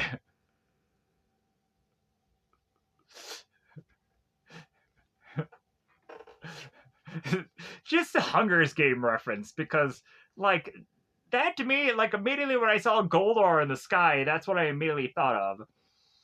So Goldar's face appears in the sky, and so Goldar is to tell the Rangers, like, well, you don't have your power coins, and it's like as if, like, he says it in a way as if the Rangers were to have gone on and even bothered to have looked that they even had those things. Kind of like how Jason didn't bother to look for his Morphin until Goldar, like, had it in his hand, and then Jason's like, huh? Goldar, you're a quick, just slippery man, you. So, but yeah, like the Rangers didn't even bother to look that they didn't have their communicators or their coins or any, like, I don't think they really logically said at any point that they actually looked for these. But so Podgy Pig, Eye Guy, Pine Octopus, and Shell Shock all appear, and they all start to make their way closer and ever so close to the Rangers. And Jason is like, oh my god, they're charging! And all of a sudden, the monsters just start to disappear. And they're like, huh? They're like Tim Allen from Home Improvement. So Goldar plops onto the sky again, and so he lets the Rangers know the only thing real here is the danger. And immediately, if I were to have been the Rangers, I would have been like, well, I'm the one who knocks. Because again, we have to have a Breaking Bad reference. Weirdly enough, in Power Rangers, because that makes sense. Would you like me to go out for a slushy or a big gulp? Like, would you like that, Skylar? Again, that's another reference to Breaking Bad, which I'm sure everybody has watched. And also come into this one just be like, what are you talking about? What? So, uh, Zach is going on and he's screaming just because it's Tuesday, but also because like a snake is seemingly in front of him, and he's like, the snake, and the other Rangers are like, Zach, what is wrong with you? Like I know, like you love to just scream about animals, and like, man, that spider really gave you some problems in that other episode, but like, we don't even see anything. Like, what's wrong with him? And then Billy is like, well, like Rita's using like our fears against us to like have that just be our weakness for this episode. And the Rangers are like, okay, all right, cool. So Zach is freaking out about the snake. Then he starts backing away. And then all of a sudden, he starts to slowly but surely start to disappear. And this goes on and reminds me of like the Back to the Future movie where Marty McFly is to accidentally like ruin his very first ever time that his mother and father were to have become a couple. And so then by the tail end of the movie, Marty McFly has to figure out how to get his mom and dad back together again. And he's doing that because if he doesn't, he's going to himself start to disappear. Like the photo that he's holding of the Polaroid with him and his brother and sister, and they start to vanish on the photo, and so does he. So, so I'd have a Back to the Future's reference here because we're just doing a lot of references at just the cusp of their popularity, I'm sure. So,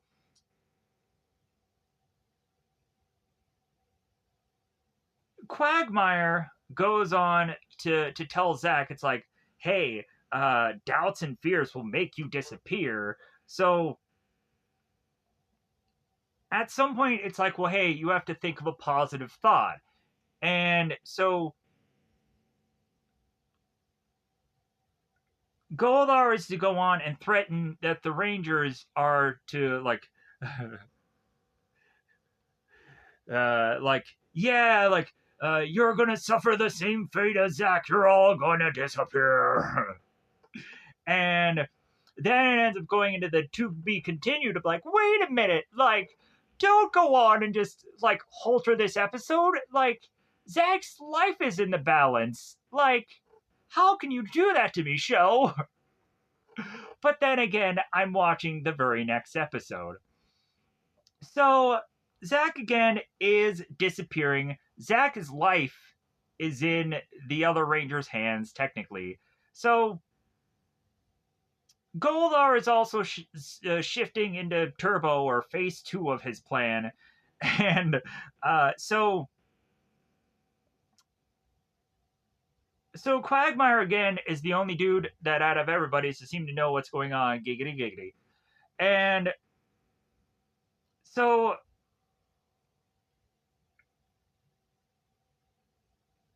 as we go on in uh la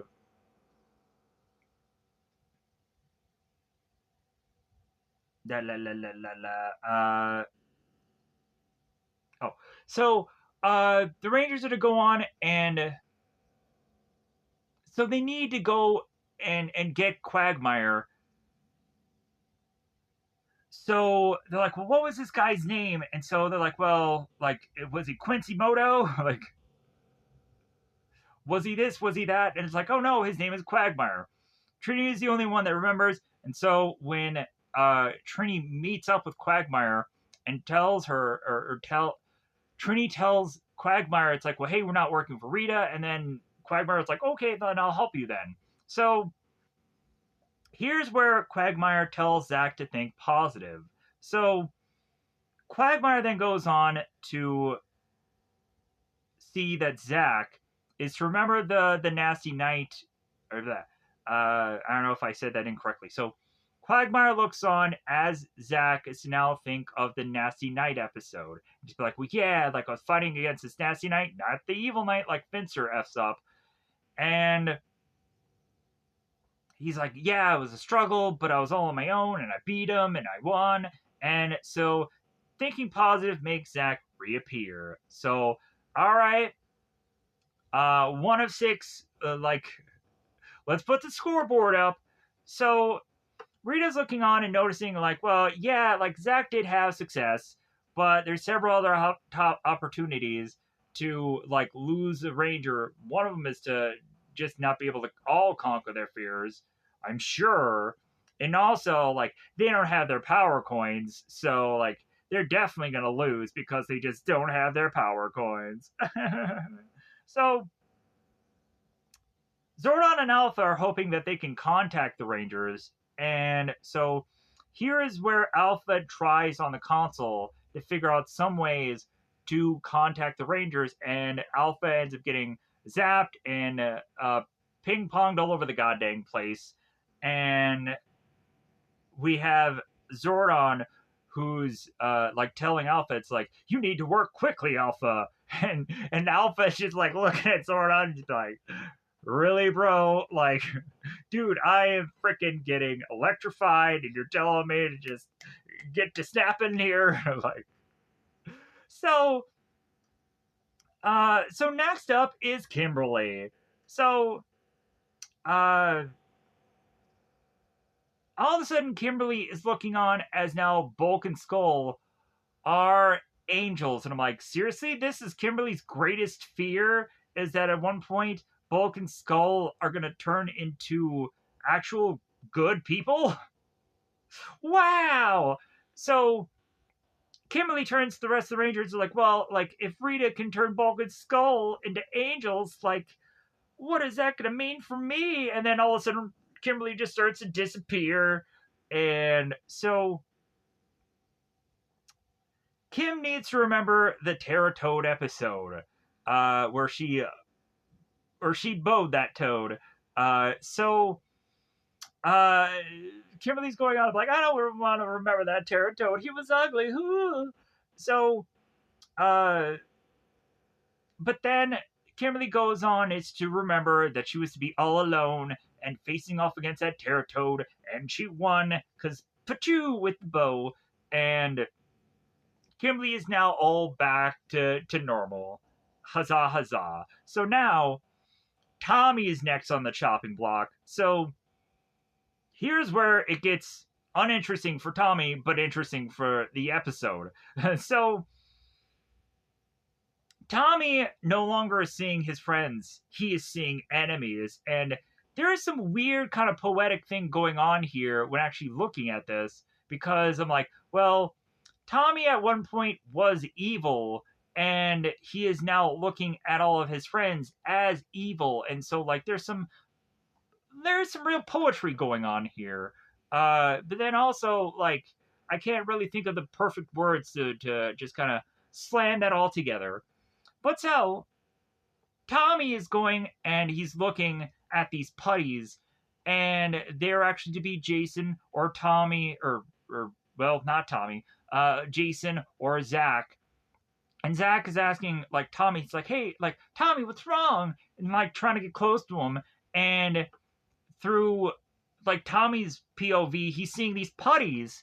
And he's like, man, like, I know that I was trying to be friends with them before, and then I insulted them. So, like, now this is my payback.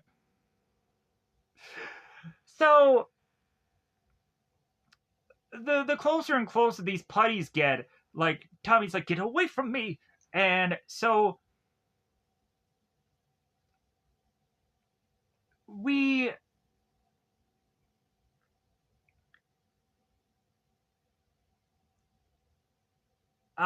we have Rita, and she's hoping it's like, well, like Tommy's losing his confidence. Yeah, all right, like we're gonna win this. So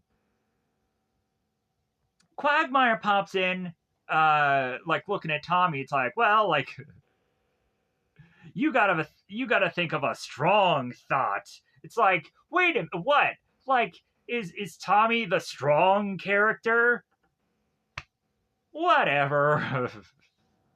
so, uh, so then again, we have Tommy who flashes back to where he was all alone, facing off against these putties because that's all he does in this show.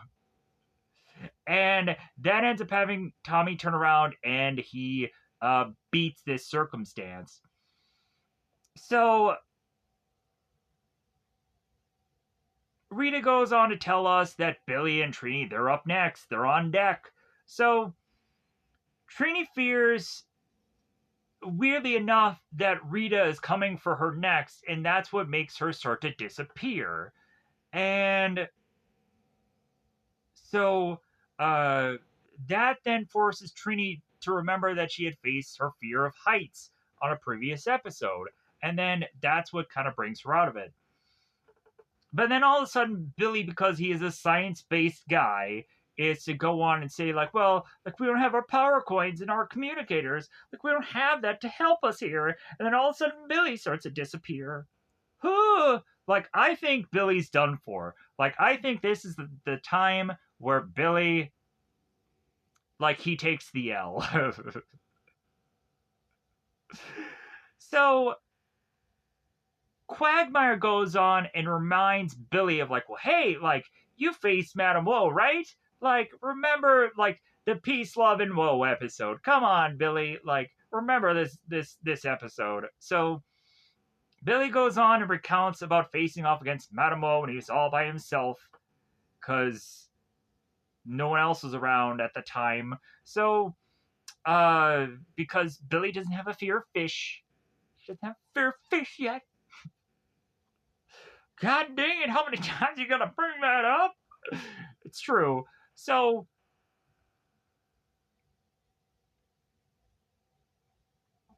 Golar is to say here that Jason's leadership should have gotten them through, as Jason is to be the next one up. So and then also Rita is to focus in on Jason here.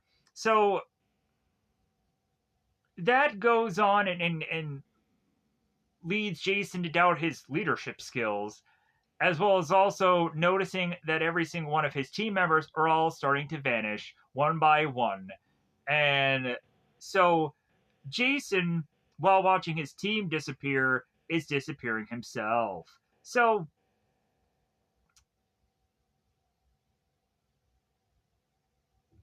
Quagmire appears and goes on and tells Jason to concentrate here. So Jason remembers the King Sphinx episode again, where he was fighting all alone. Again, I would just be like, wait a minute. Like, if anything with Jason, where he had been like a leader of a team, like they should have gone on and focused on an episode where Jason was like leading the team to victory, and that should have been his memory, not him fighting alone, because that doesn't make sense in technically that circumstance. But so, but again, Jason conquers his fear, and so here's a scoreboard: 0 to 6 in one goddamn day for Rita. Like, man, her track record is just like dumpster fire at this point. So, after finally Jason is to be the last one to face against his fear, the power coins return and the communicators reappear upon the wrists. So, their self confidence beat Rita this day. It's great. So, Rita, now upset, is to now decide to, like, well, I'm just going to start shaking this island. I'm just so upset. As the Rangers morph out of there to then return back to their Zords to form the Mega Dragazord to then blast Mutatus and then become the Ultrazord to take out Lokar. As Lokar then escapes, as does then Rita. So we then go to the dance competition, and Bulk is up, and he's weirdly just he's dancing it out. He's a maniac. He's a maniac. Yeah, he's dancing like he's never danced before. So, uh, eventually, the scoreboard is like 1-0, 0.3 for Bulk. Sadly enough, so Zach is up next. And again, we have Zach who's second guessing himself, but dance. Zach dances us out to his heart's content, and we see in the distance the DJ is to be none other than Giggity Giggity Quagmire himself, and so it's like, who's laying that fat track down? And it's Quagmire. So after Zach has to go on into this dance routine, the scoreboard is all tens. Of course it is, because Dancing with the Stars. So that ends up finishing and wrapping up that said episode. So now it's on to the episode The Rock Star. So in this episode, we would come to find the Rangers are going on a good old field trip. Weirdly enough, the field trip is going to be in the Rad Bug, so I question how exactly this is a field trip. But that's just me. So the Rangers are going on and looking at Jason. They're like, well, hey, you want to come along? And Jason is like, well, no, like, I have my cousin Jeremy here, and I want to spend some time with him. And then also, like, I think we've spent enough time together, haven't we? Within all these almost like 30 some on episodes.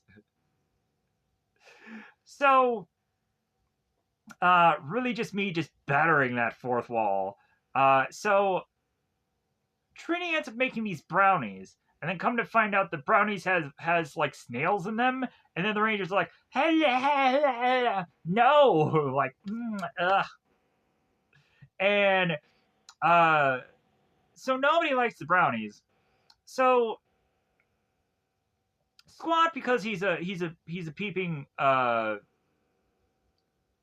Mon, goes on and is realizing, like, okay, like, well, like, the Rangers are leaving as they're driving away, so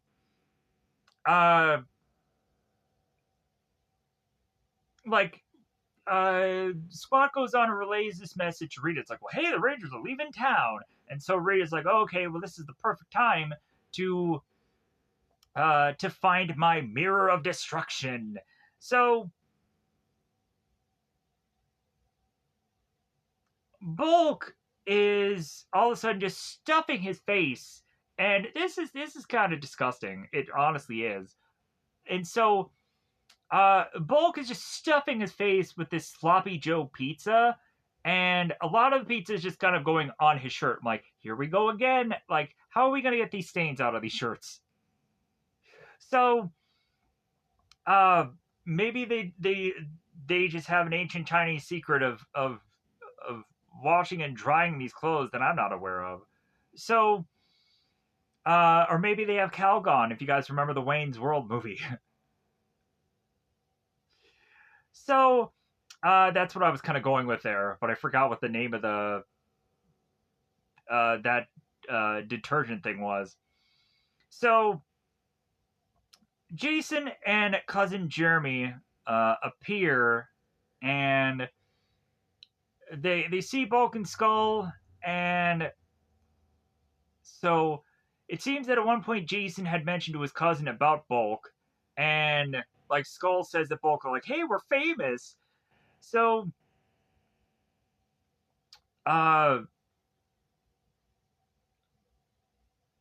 So we have Jason that gives Bulk a knock about how, like, hey man, like that pizza, like, like I guess it's not only good to eat, but then I guess it's also good to wear, right? Because it's all over your shirt. So Skull starts laughing, and then Bulk from the pizza he has already just started to, like, ugh, like Bulk takes the pizza and just shoves it into Skull's face.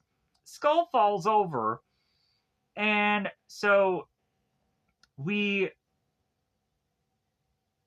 again have a moment where there's a possibility where a Bulk is going to fight Jason here, and Jason is kind of just shuffling around, and Jeremy mentions to Jason, like, well, hey, like, just avoid that pizza that's behind you. And Jason's like, all right, well, thanks. So Jason starts facing off against Bulk, and I think, like, Jason does this, like, kind of like sweep the leg maneuver, and Bulk falls over, and he goes face first into the pizza. So, uh, Jason and Jeremy, like, they go off on their own, and so Jason starts teaching Jeremy karate and also confidence. So Jeremy wants to be a Power Ranger one day, and like, well, of course he does because he's a kid, and this show is called Power Rangers. Like, what is he gonna say? Like, I want to be He-Man, and Jason is just gonna be like, well, I guess I just have to just accept that uh, he doesn't want to be a Power Ranger. I'm so heartbroken, but I will just have to accept that he just wants to be He-Man one day. So Rita notices uh, Jason's existence away from the Rangers, halting her whole plans of getting the Mirror of Destruction, and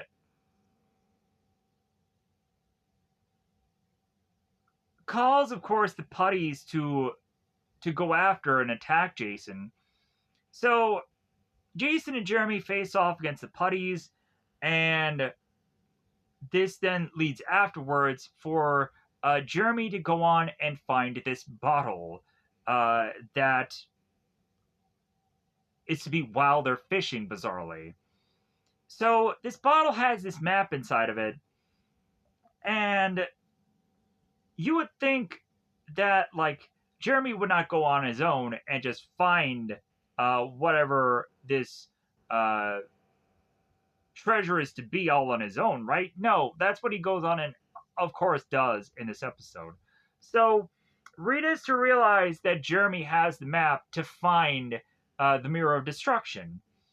So, all of a sudden, there is to be a earthquake that is to happen, and Jason tells Jeremy here, it's like, well, hey, like, duck for cover, like. So Jason then runs off on his own to then call Zordon, and so,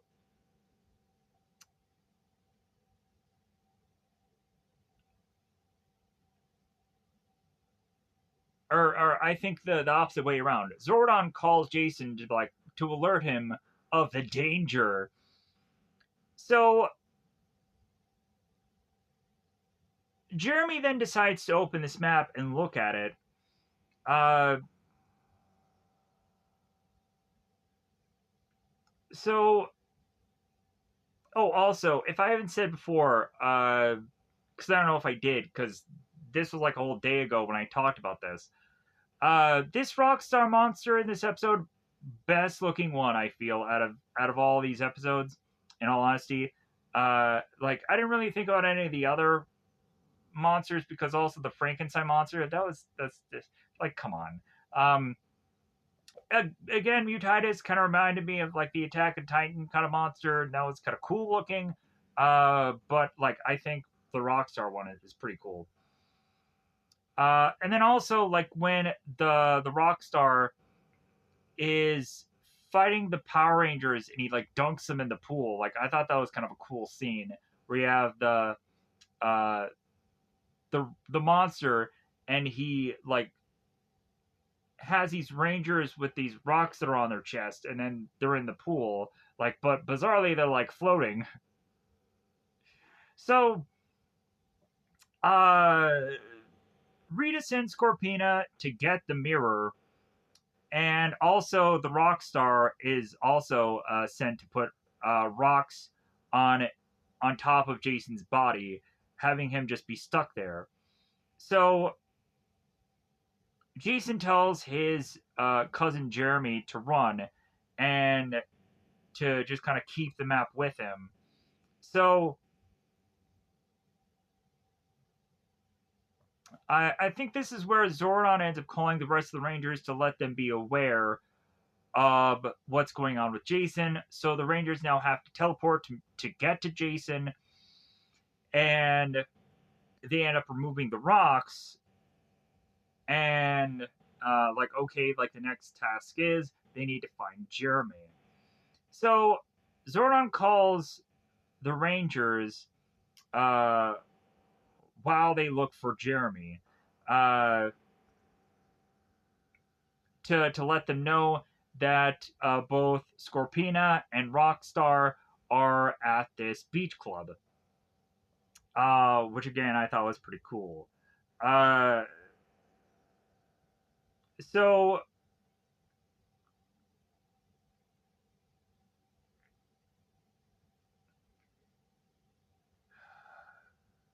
okay, so yeah, so Billy is to go on and tell the group that he's like, well, hey, I'll continue to look for Jeremy as you guys you go on, you fight the monster. So he separates from the group.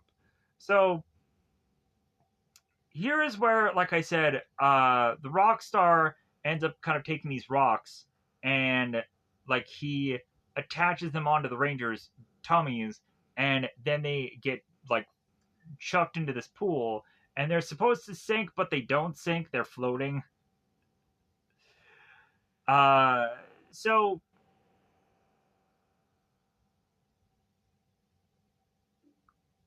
now with so uh Jeremy is going on and trying to find the X that marks a spot on this map, and he's starting to hear behind him that he's getting followed by these putties. So he takes this rock, he chucks this in this one direction, the putties head that direction, and Jeremy continues on. So like I had to go on and explain that because how it's written in my notes is just kind of goofy and weird. So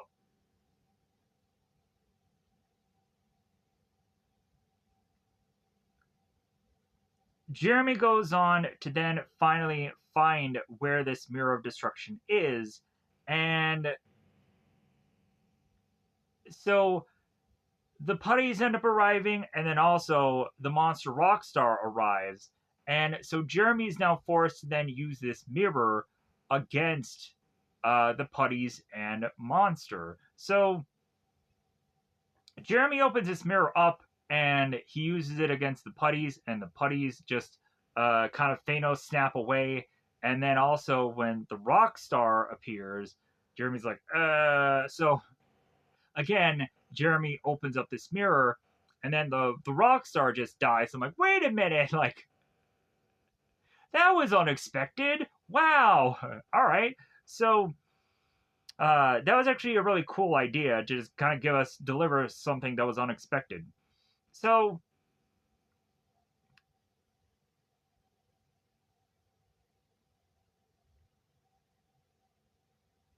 da, da, da.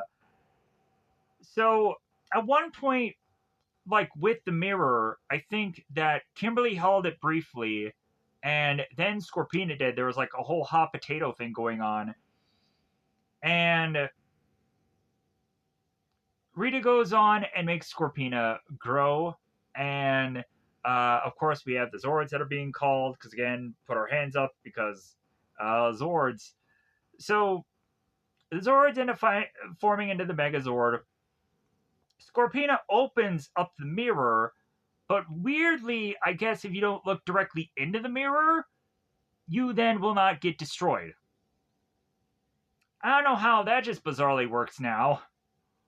Whereas since it's like up against the Rangers, like they just figured out a way to just kind of block their eyes. They vampire away uh, from them seeing the mirror so they won't get destroyed. So Goldar comes into fray and is now holding the Megazord for now Scorpina to then come in closer to the Megazord, hoping to finally force the Megazord to look into the direction of the mirror. And so what ends up happening is, as Scorpina is to get ever so closer, we then have the Megazord that takes Goldar and flings him, and Goldar ends up to with the way he's trajected to like fly into the mirror, and then Scorpina realizing like, well, hey, I don't want to go on and kill Goldar here. Scorpina just throws the mirror in the air. So uh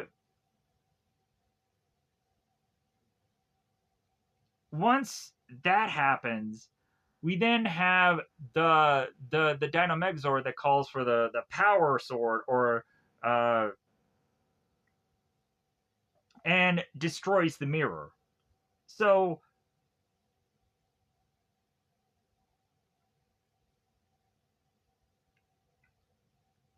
after that, because obviously the Rangers are kind of done with the fight now, and so the Rangers go on and meet up with Jeremy, and they're complimenting him, and at some point, Jeremy is to go on and remember, like, well, like, I don't know whatever happened to my cousin Jason. And the Rangers are just kind of telling Jeremy, it's like, well, I think he's okay. I think he's fine. So uh, now we're at the youth center, and so Jeremy's going on and explaining like what had happened to him, and him meeting up with the Rangers. And then Ernie's looking at Jeremy. He's like, "Oh my God, you met the Power Rangers!" And like in my mind, like if you're looking at like a horror scenario, how many times we've gone on and had like a kid like come up with this story and no one believes them, but it seemed that Ernie like he believed him. So I'm like, cool, this is um like, and it also seems like Jeremy is like not making this all up. So as Jeremy goes on to then like put together this story, and he starts talking individually about certain rangers, all of a sudden like some of the characters are starting to perk up and be like, so tell me again about the Black Ranger, tell me about the Pink Ranger, tell me about the Red Ranger. And so at some point Jeremy goes into this whole spiel, and then he ends up like, as he's looking at Jason, it's just like, yeah, like, where were you like during that whole time that I was uh to have been with the Power Rangers? And then Jason's like, well, yeah, I have a class to attend to. And then he just kind of changes the subject and brushes it off. But then if I would have been Jeremy, I'd have been like, wait a minute, but like, but that's how they just kind of end the episode. So now we're on to the very last episode, I hope, for this one. So, uh, yeah, we're actually doing pretty good time, I feel. So compared to like the hour and so this is probably going to be about roughly 3.5 hours, probably altogether. Probably more than that, maybe almost 4 hours. But regardless, like at least this video was done. Uh,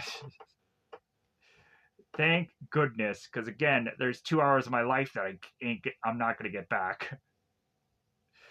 Not doing this video, I done a whole other 2 hour video, and that just got 8. Uh, but hey, like I wanted to get this done, and like regardless of technological problems, like I'm just like, hey man, that's not going to stop me.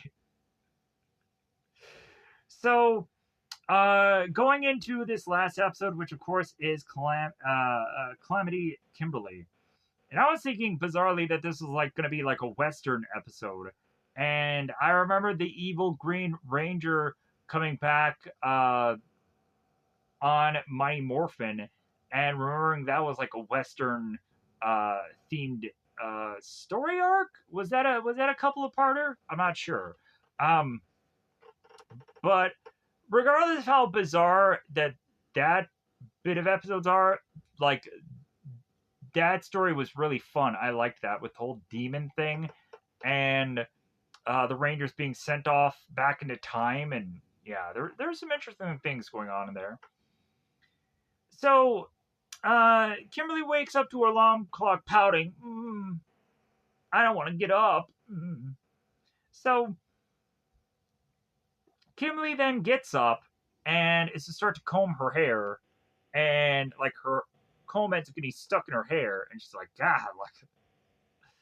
So uh, Kimberly then goes on to just look out in the outdoors on the outside of her window and notice that weather is horrible. And so Kimberly is like, man, I'm batting 1,000 today in freaking just the worst day ever. So Kimberly goes on to look at all of her dresses, and the one dress that she wanted to wear today, sadly, it's burnt, because of course it is. So uh, then also Kimberly ends up going on to accidentally breaking this mirror, and she's like, "Oh, 7 years of bad luck." Oh, so Squat is to go on and weirdly, pervingly watch all this go on, and wants to go on to have Rita know about this. Like, well, hey, how can we make uh, Kim's day even worse? So uh, they're like, hey, Fencer, come up with another monster, make it snappy. So Fencer creates the Samurai Fan Man. So right out of the gate, I'm immediately thinking like, well, this is why they did Power Ranger Samurai. This is obviously why they did Power Ranger Samurai. Just because of this fan character, just like, man, like. So, but weirdly enough, like, they send this monster out and they give no specifics about it. They, like, could not even be bothered in this episode. So, but then we have to eventually realize that, like, this is the exact same monster as Tickle Sneezer, where he just has this bottle and he sucks people up in it. And the only person that he really sucks up is just Kimberly.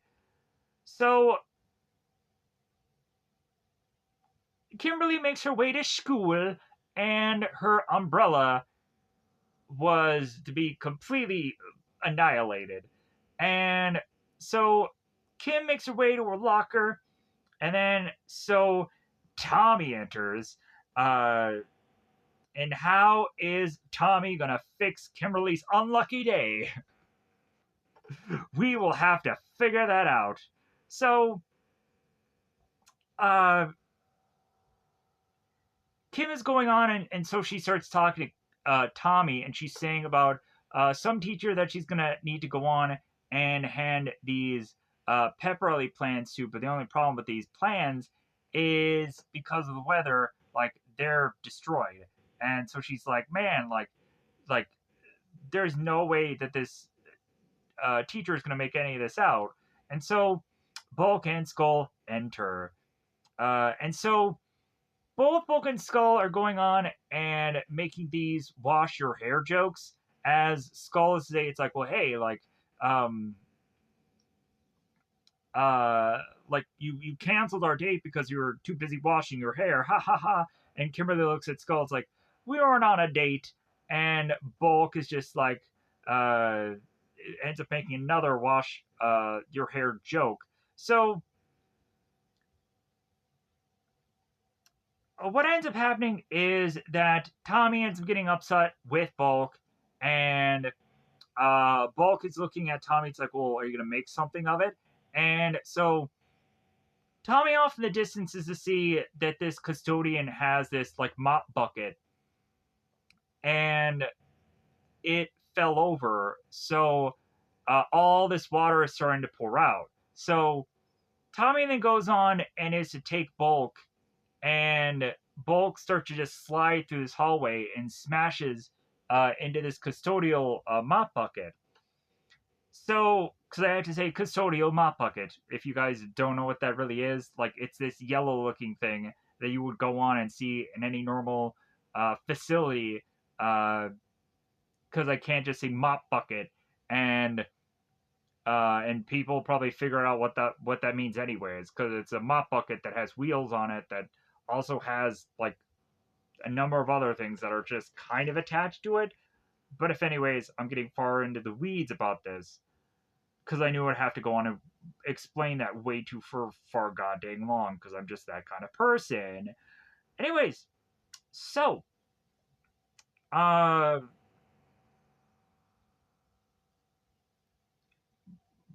Tommy goes and turns to Kimberly, and she's like, you know what, Bulk, so Tommy mentions that, like, you know what, Bulk and Skull should have their own show.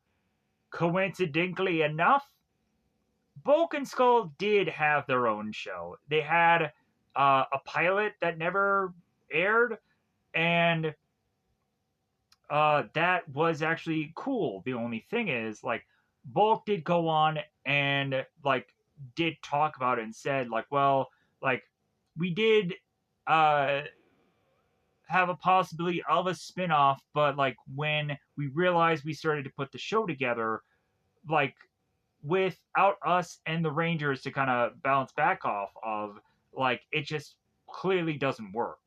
And so that clearly just killed that show. So Tommy goes on to ask Kimberly, it's like, well, hey, can I walk you home? And Kimberly just kind of warns Tommy, it's like, well, hey, I've been having a really bad day. So, like, but hey, if you want to walk me home, then, like, you're just going to have to deal with whatever happens with that. So, uh, as Tommy and Kimberly are kind of uh, walking home, Kimberly used to tell Tommy that, like, for how this all started was all because of a dream where weirdly Kimberly dreamed that Rita was to be her evil stepmother. And Tommy's like, okay, that is kind of strange. So all of a sudden, Kimberly starts to walk, and then there's these rocks that appear in front of her, and she trips over these rocks, and then Tommy, noticing Kimberly falling, catches her, and it's like, oh, this nice romantic moment. Swoon. So, uh, here's where we go on and we have the samurai fan man, and he ends up opening his weird goofy drink bottle. And so what should have happened was is that I think both Tommy and Kimberly should have ended up in the same bottle, but like this episode is focused on Kimberly. So what happens is that Kimberly ends up getting sucked into this bottle, and bizarrely, because of I guess the effects of being near this happening, Tommy passes out. So let me get the last bit of things here. So while the rest of the Rangers are going on and they're training, they end up getting a good old jingle from our good pal Zordan, and so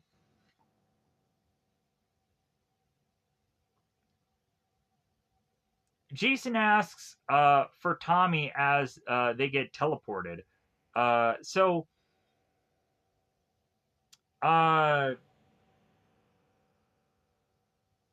or no, wait, no, wait, so, uh,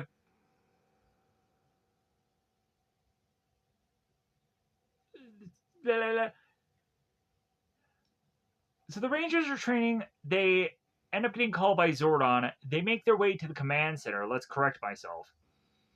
And as Zordon is to explain what is going on in this episode, they end up finding out it's like, well, hey, like if Tommy and Kim were together, like where is Tommy? Like, is he okay? And so Tommy ends up getting teleported to the command center, but like he's just kind of still unconscious. So he just appears. So and immediately this is at the point of the episode where I'm like reminded of the Tickle Sneezer episode. But so they look upon the viewing globe, and this shows Kimberly stuck in the bottle. So before the Rangers go off to Morph and face off against this foe, they're like, well, hey, like this monster goes on and sucks people into a bottle, so just gotta be blurry about that. So, but that's never really gonna come up again because they only do it to Kimberly. So,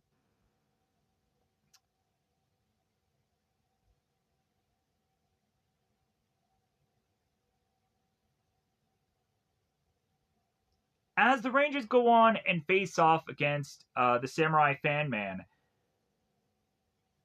they're again looking back on the bottle and they're like, well, hey, like we can't go on and like really hurt this monster because what about Kimberly being stuck in that bottle? Like, what if we end up breaking the bottle and then Kimberly's just stuck in this dimension forever? This pocket dimension. So, the Samurai Fan Man has used his fan to blow the Rangers, and he blows them so hard. Bow chicka wow wow. That Zordon and Alpha are now going on to need to teleport the Rangers back to the command center. And so the Rangers are going on of like, well, hey, like this is a pretty tough foe. Like how is Tommy doing? Like, is he getting any better?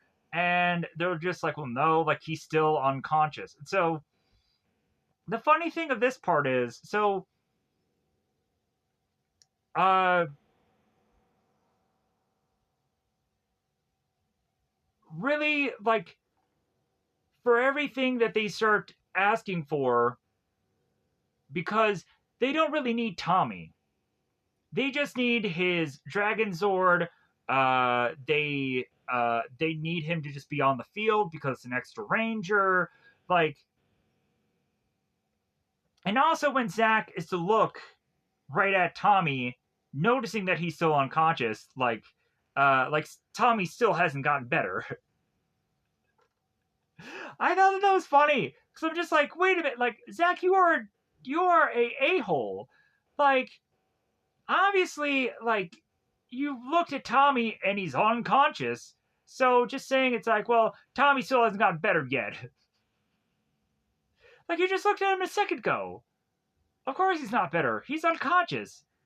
Like, what about Tommy's needs? God dang it. Like, these people are just, they're selfish sometimes. So, Zordon tracks down the monster to a cafe on the viewing globe. So, the Rangers return to face off against uh, the Samurai Fan Man in this cafe. And here's where you have a problem with Sentai and also American footage. Because in the Sentai footage, I don't know if I've said this yet, in the background, there is to be the Sentai motorcycles in the background. Obviously, there's the yellow, there's the red, and there's the blue color, whatever, and they're all in the background for a split second. And like, what are you not going to connect as a viewer to just be like, oh, well, those are the Sentai motorcycles, and like bizarrely, like the American footage didn't think to like add that into this show because like you would had to have uh, gone on to explain how these things come to be. Uh, but I guess that was just not a thought process to them, that they didn't think that people would look into the background of whatever was going on here. So, but I saw that mistake. So, we again have the Samurai fan make my monster grow moment. The Megazord is called. Uh,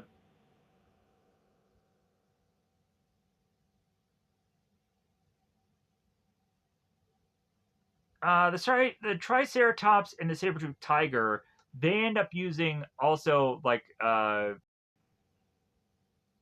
within their Zords separately. Uh, they end up using these blast attacks, and uh, Tommy, here's where he finally wakes up, and like Alpha and Zordon are just like, well, "Hey, Tommy, like you should hang back." And Tommy's like, "No, I'm Morphin. Like I'm getting out of here." Like that, I thought was kind of very funny. Because like Tommy's just like, "No, no, no, no. Like f the Sentai footage. Like I'm going out there, or lack of Sentai footage." So we then again get the Mega Dragon Zord form here. So uh,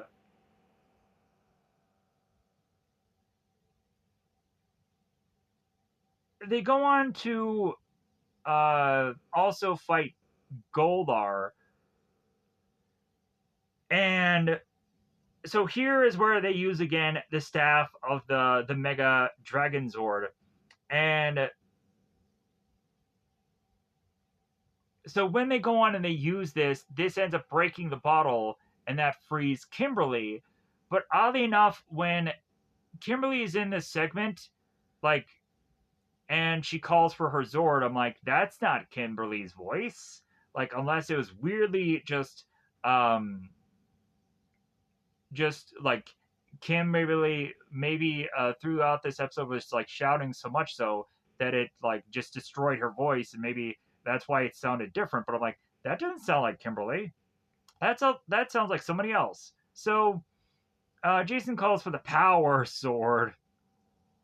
I can't let that go. So uh,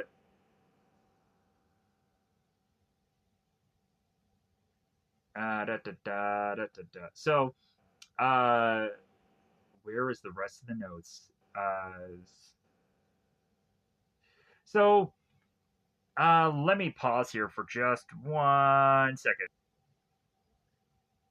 Okay, no idea what happened to my notes, so we're just freeballing it here. We're winging it here. So after, of course, we go on as per usual to have the Megazord end up taking out the monster per the usual Mighty Morphin Power Rangers episode. We then go on to have the Rangers that I think are all working on something, and they end up getting pulled away because they're watching the news. And Kimberly needs to go on and like take the remote, and what ends up happening is as like they're thinking like, oh, like has your luck changed, Kimberly? And what ends up happening is we turn around and the TV ends up just completely uh just sparking and then shuts off. So like that's to tell us like, nope, like her luck hasn't changed. And that's how I believe the episode finishes up, from my recollection of memory. So with that said, I'm gonna go on and get the heck out of here. So now I can just fuse clips together and just be done with this. Good God. Man, I have had like so many problems just putting this thing together.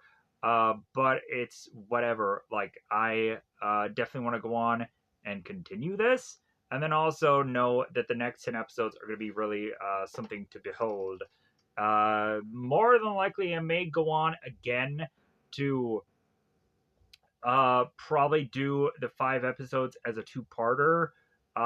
just clearly because like we have the Green Candle coming up, and more than likely that'll be so much more enticing for people to see separately than me do lumping all these episodes together. Or maybe people may go on and uh, legit just think that that's a better idea regardless. And then also people might just be like, well, why can't you do these episodes separately? Just do 5 on 5 and then just have us choose. But then you just watch all 10 of the episodes. I'm like, well, just because I'm again treating this as a season review or a season series review, and then trying to get through them as quickly as I can. But then again, also taking hours upon hours to talk about them.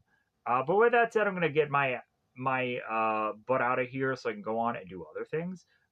So thank you for going on and watching this, as well as also checking out maybe other things that I've gone on and reviewed in the time that I've done reviews here. So without further ado, goodbye everybody. Goodbye everybody.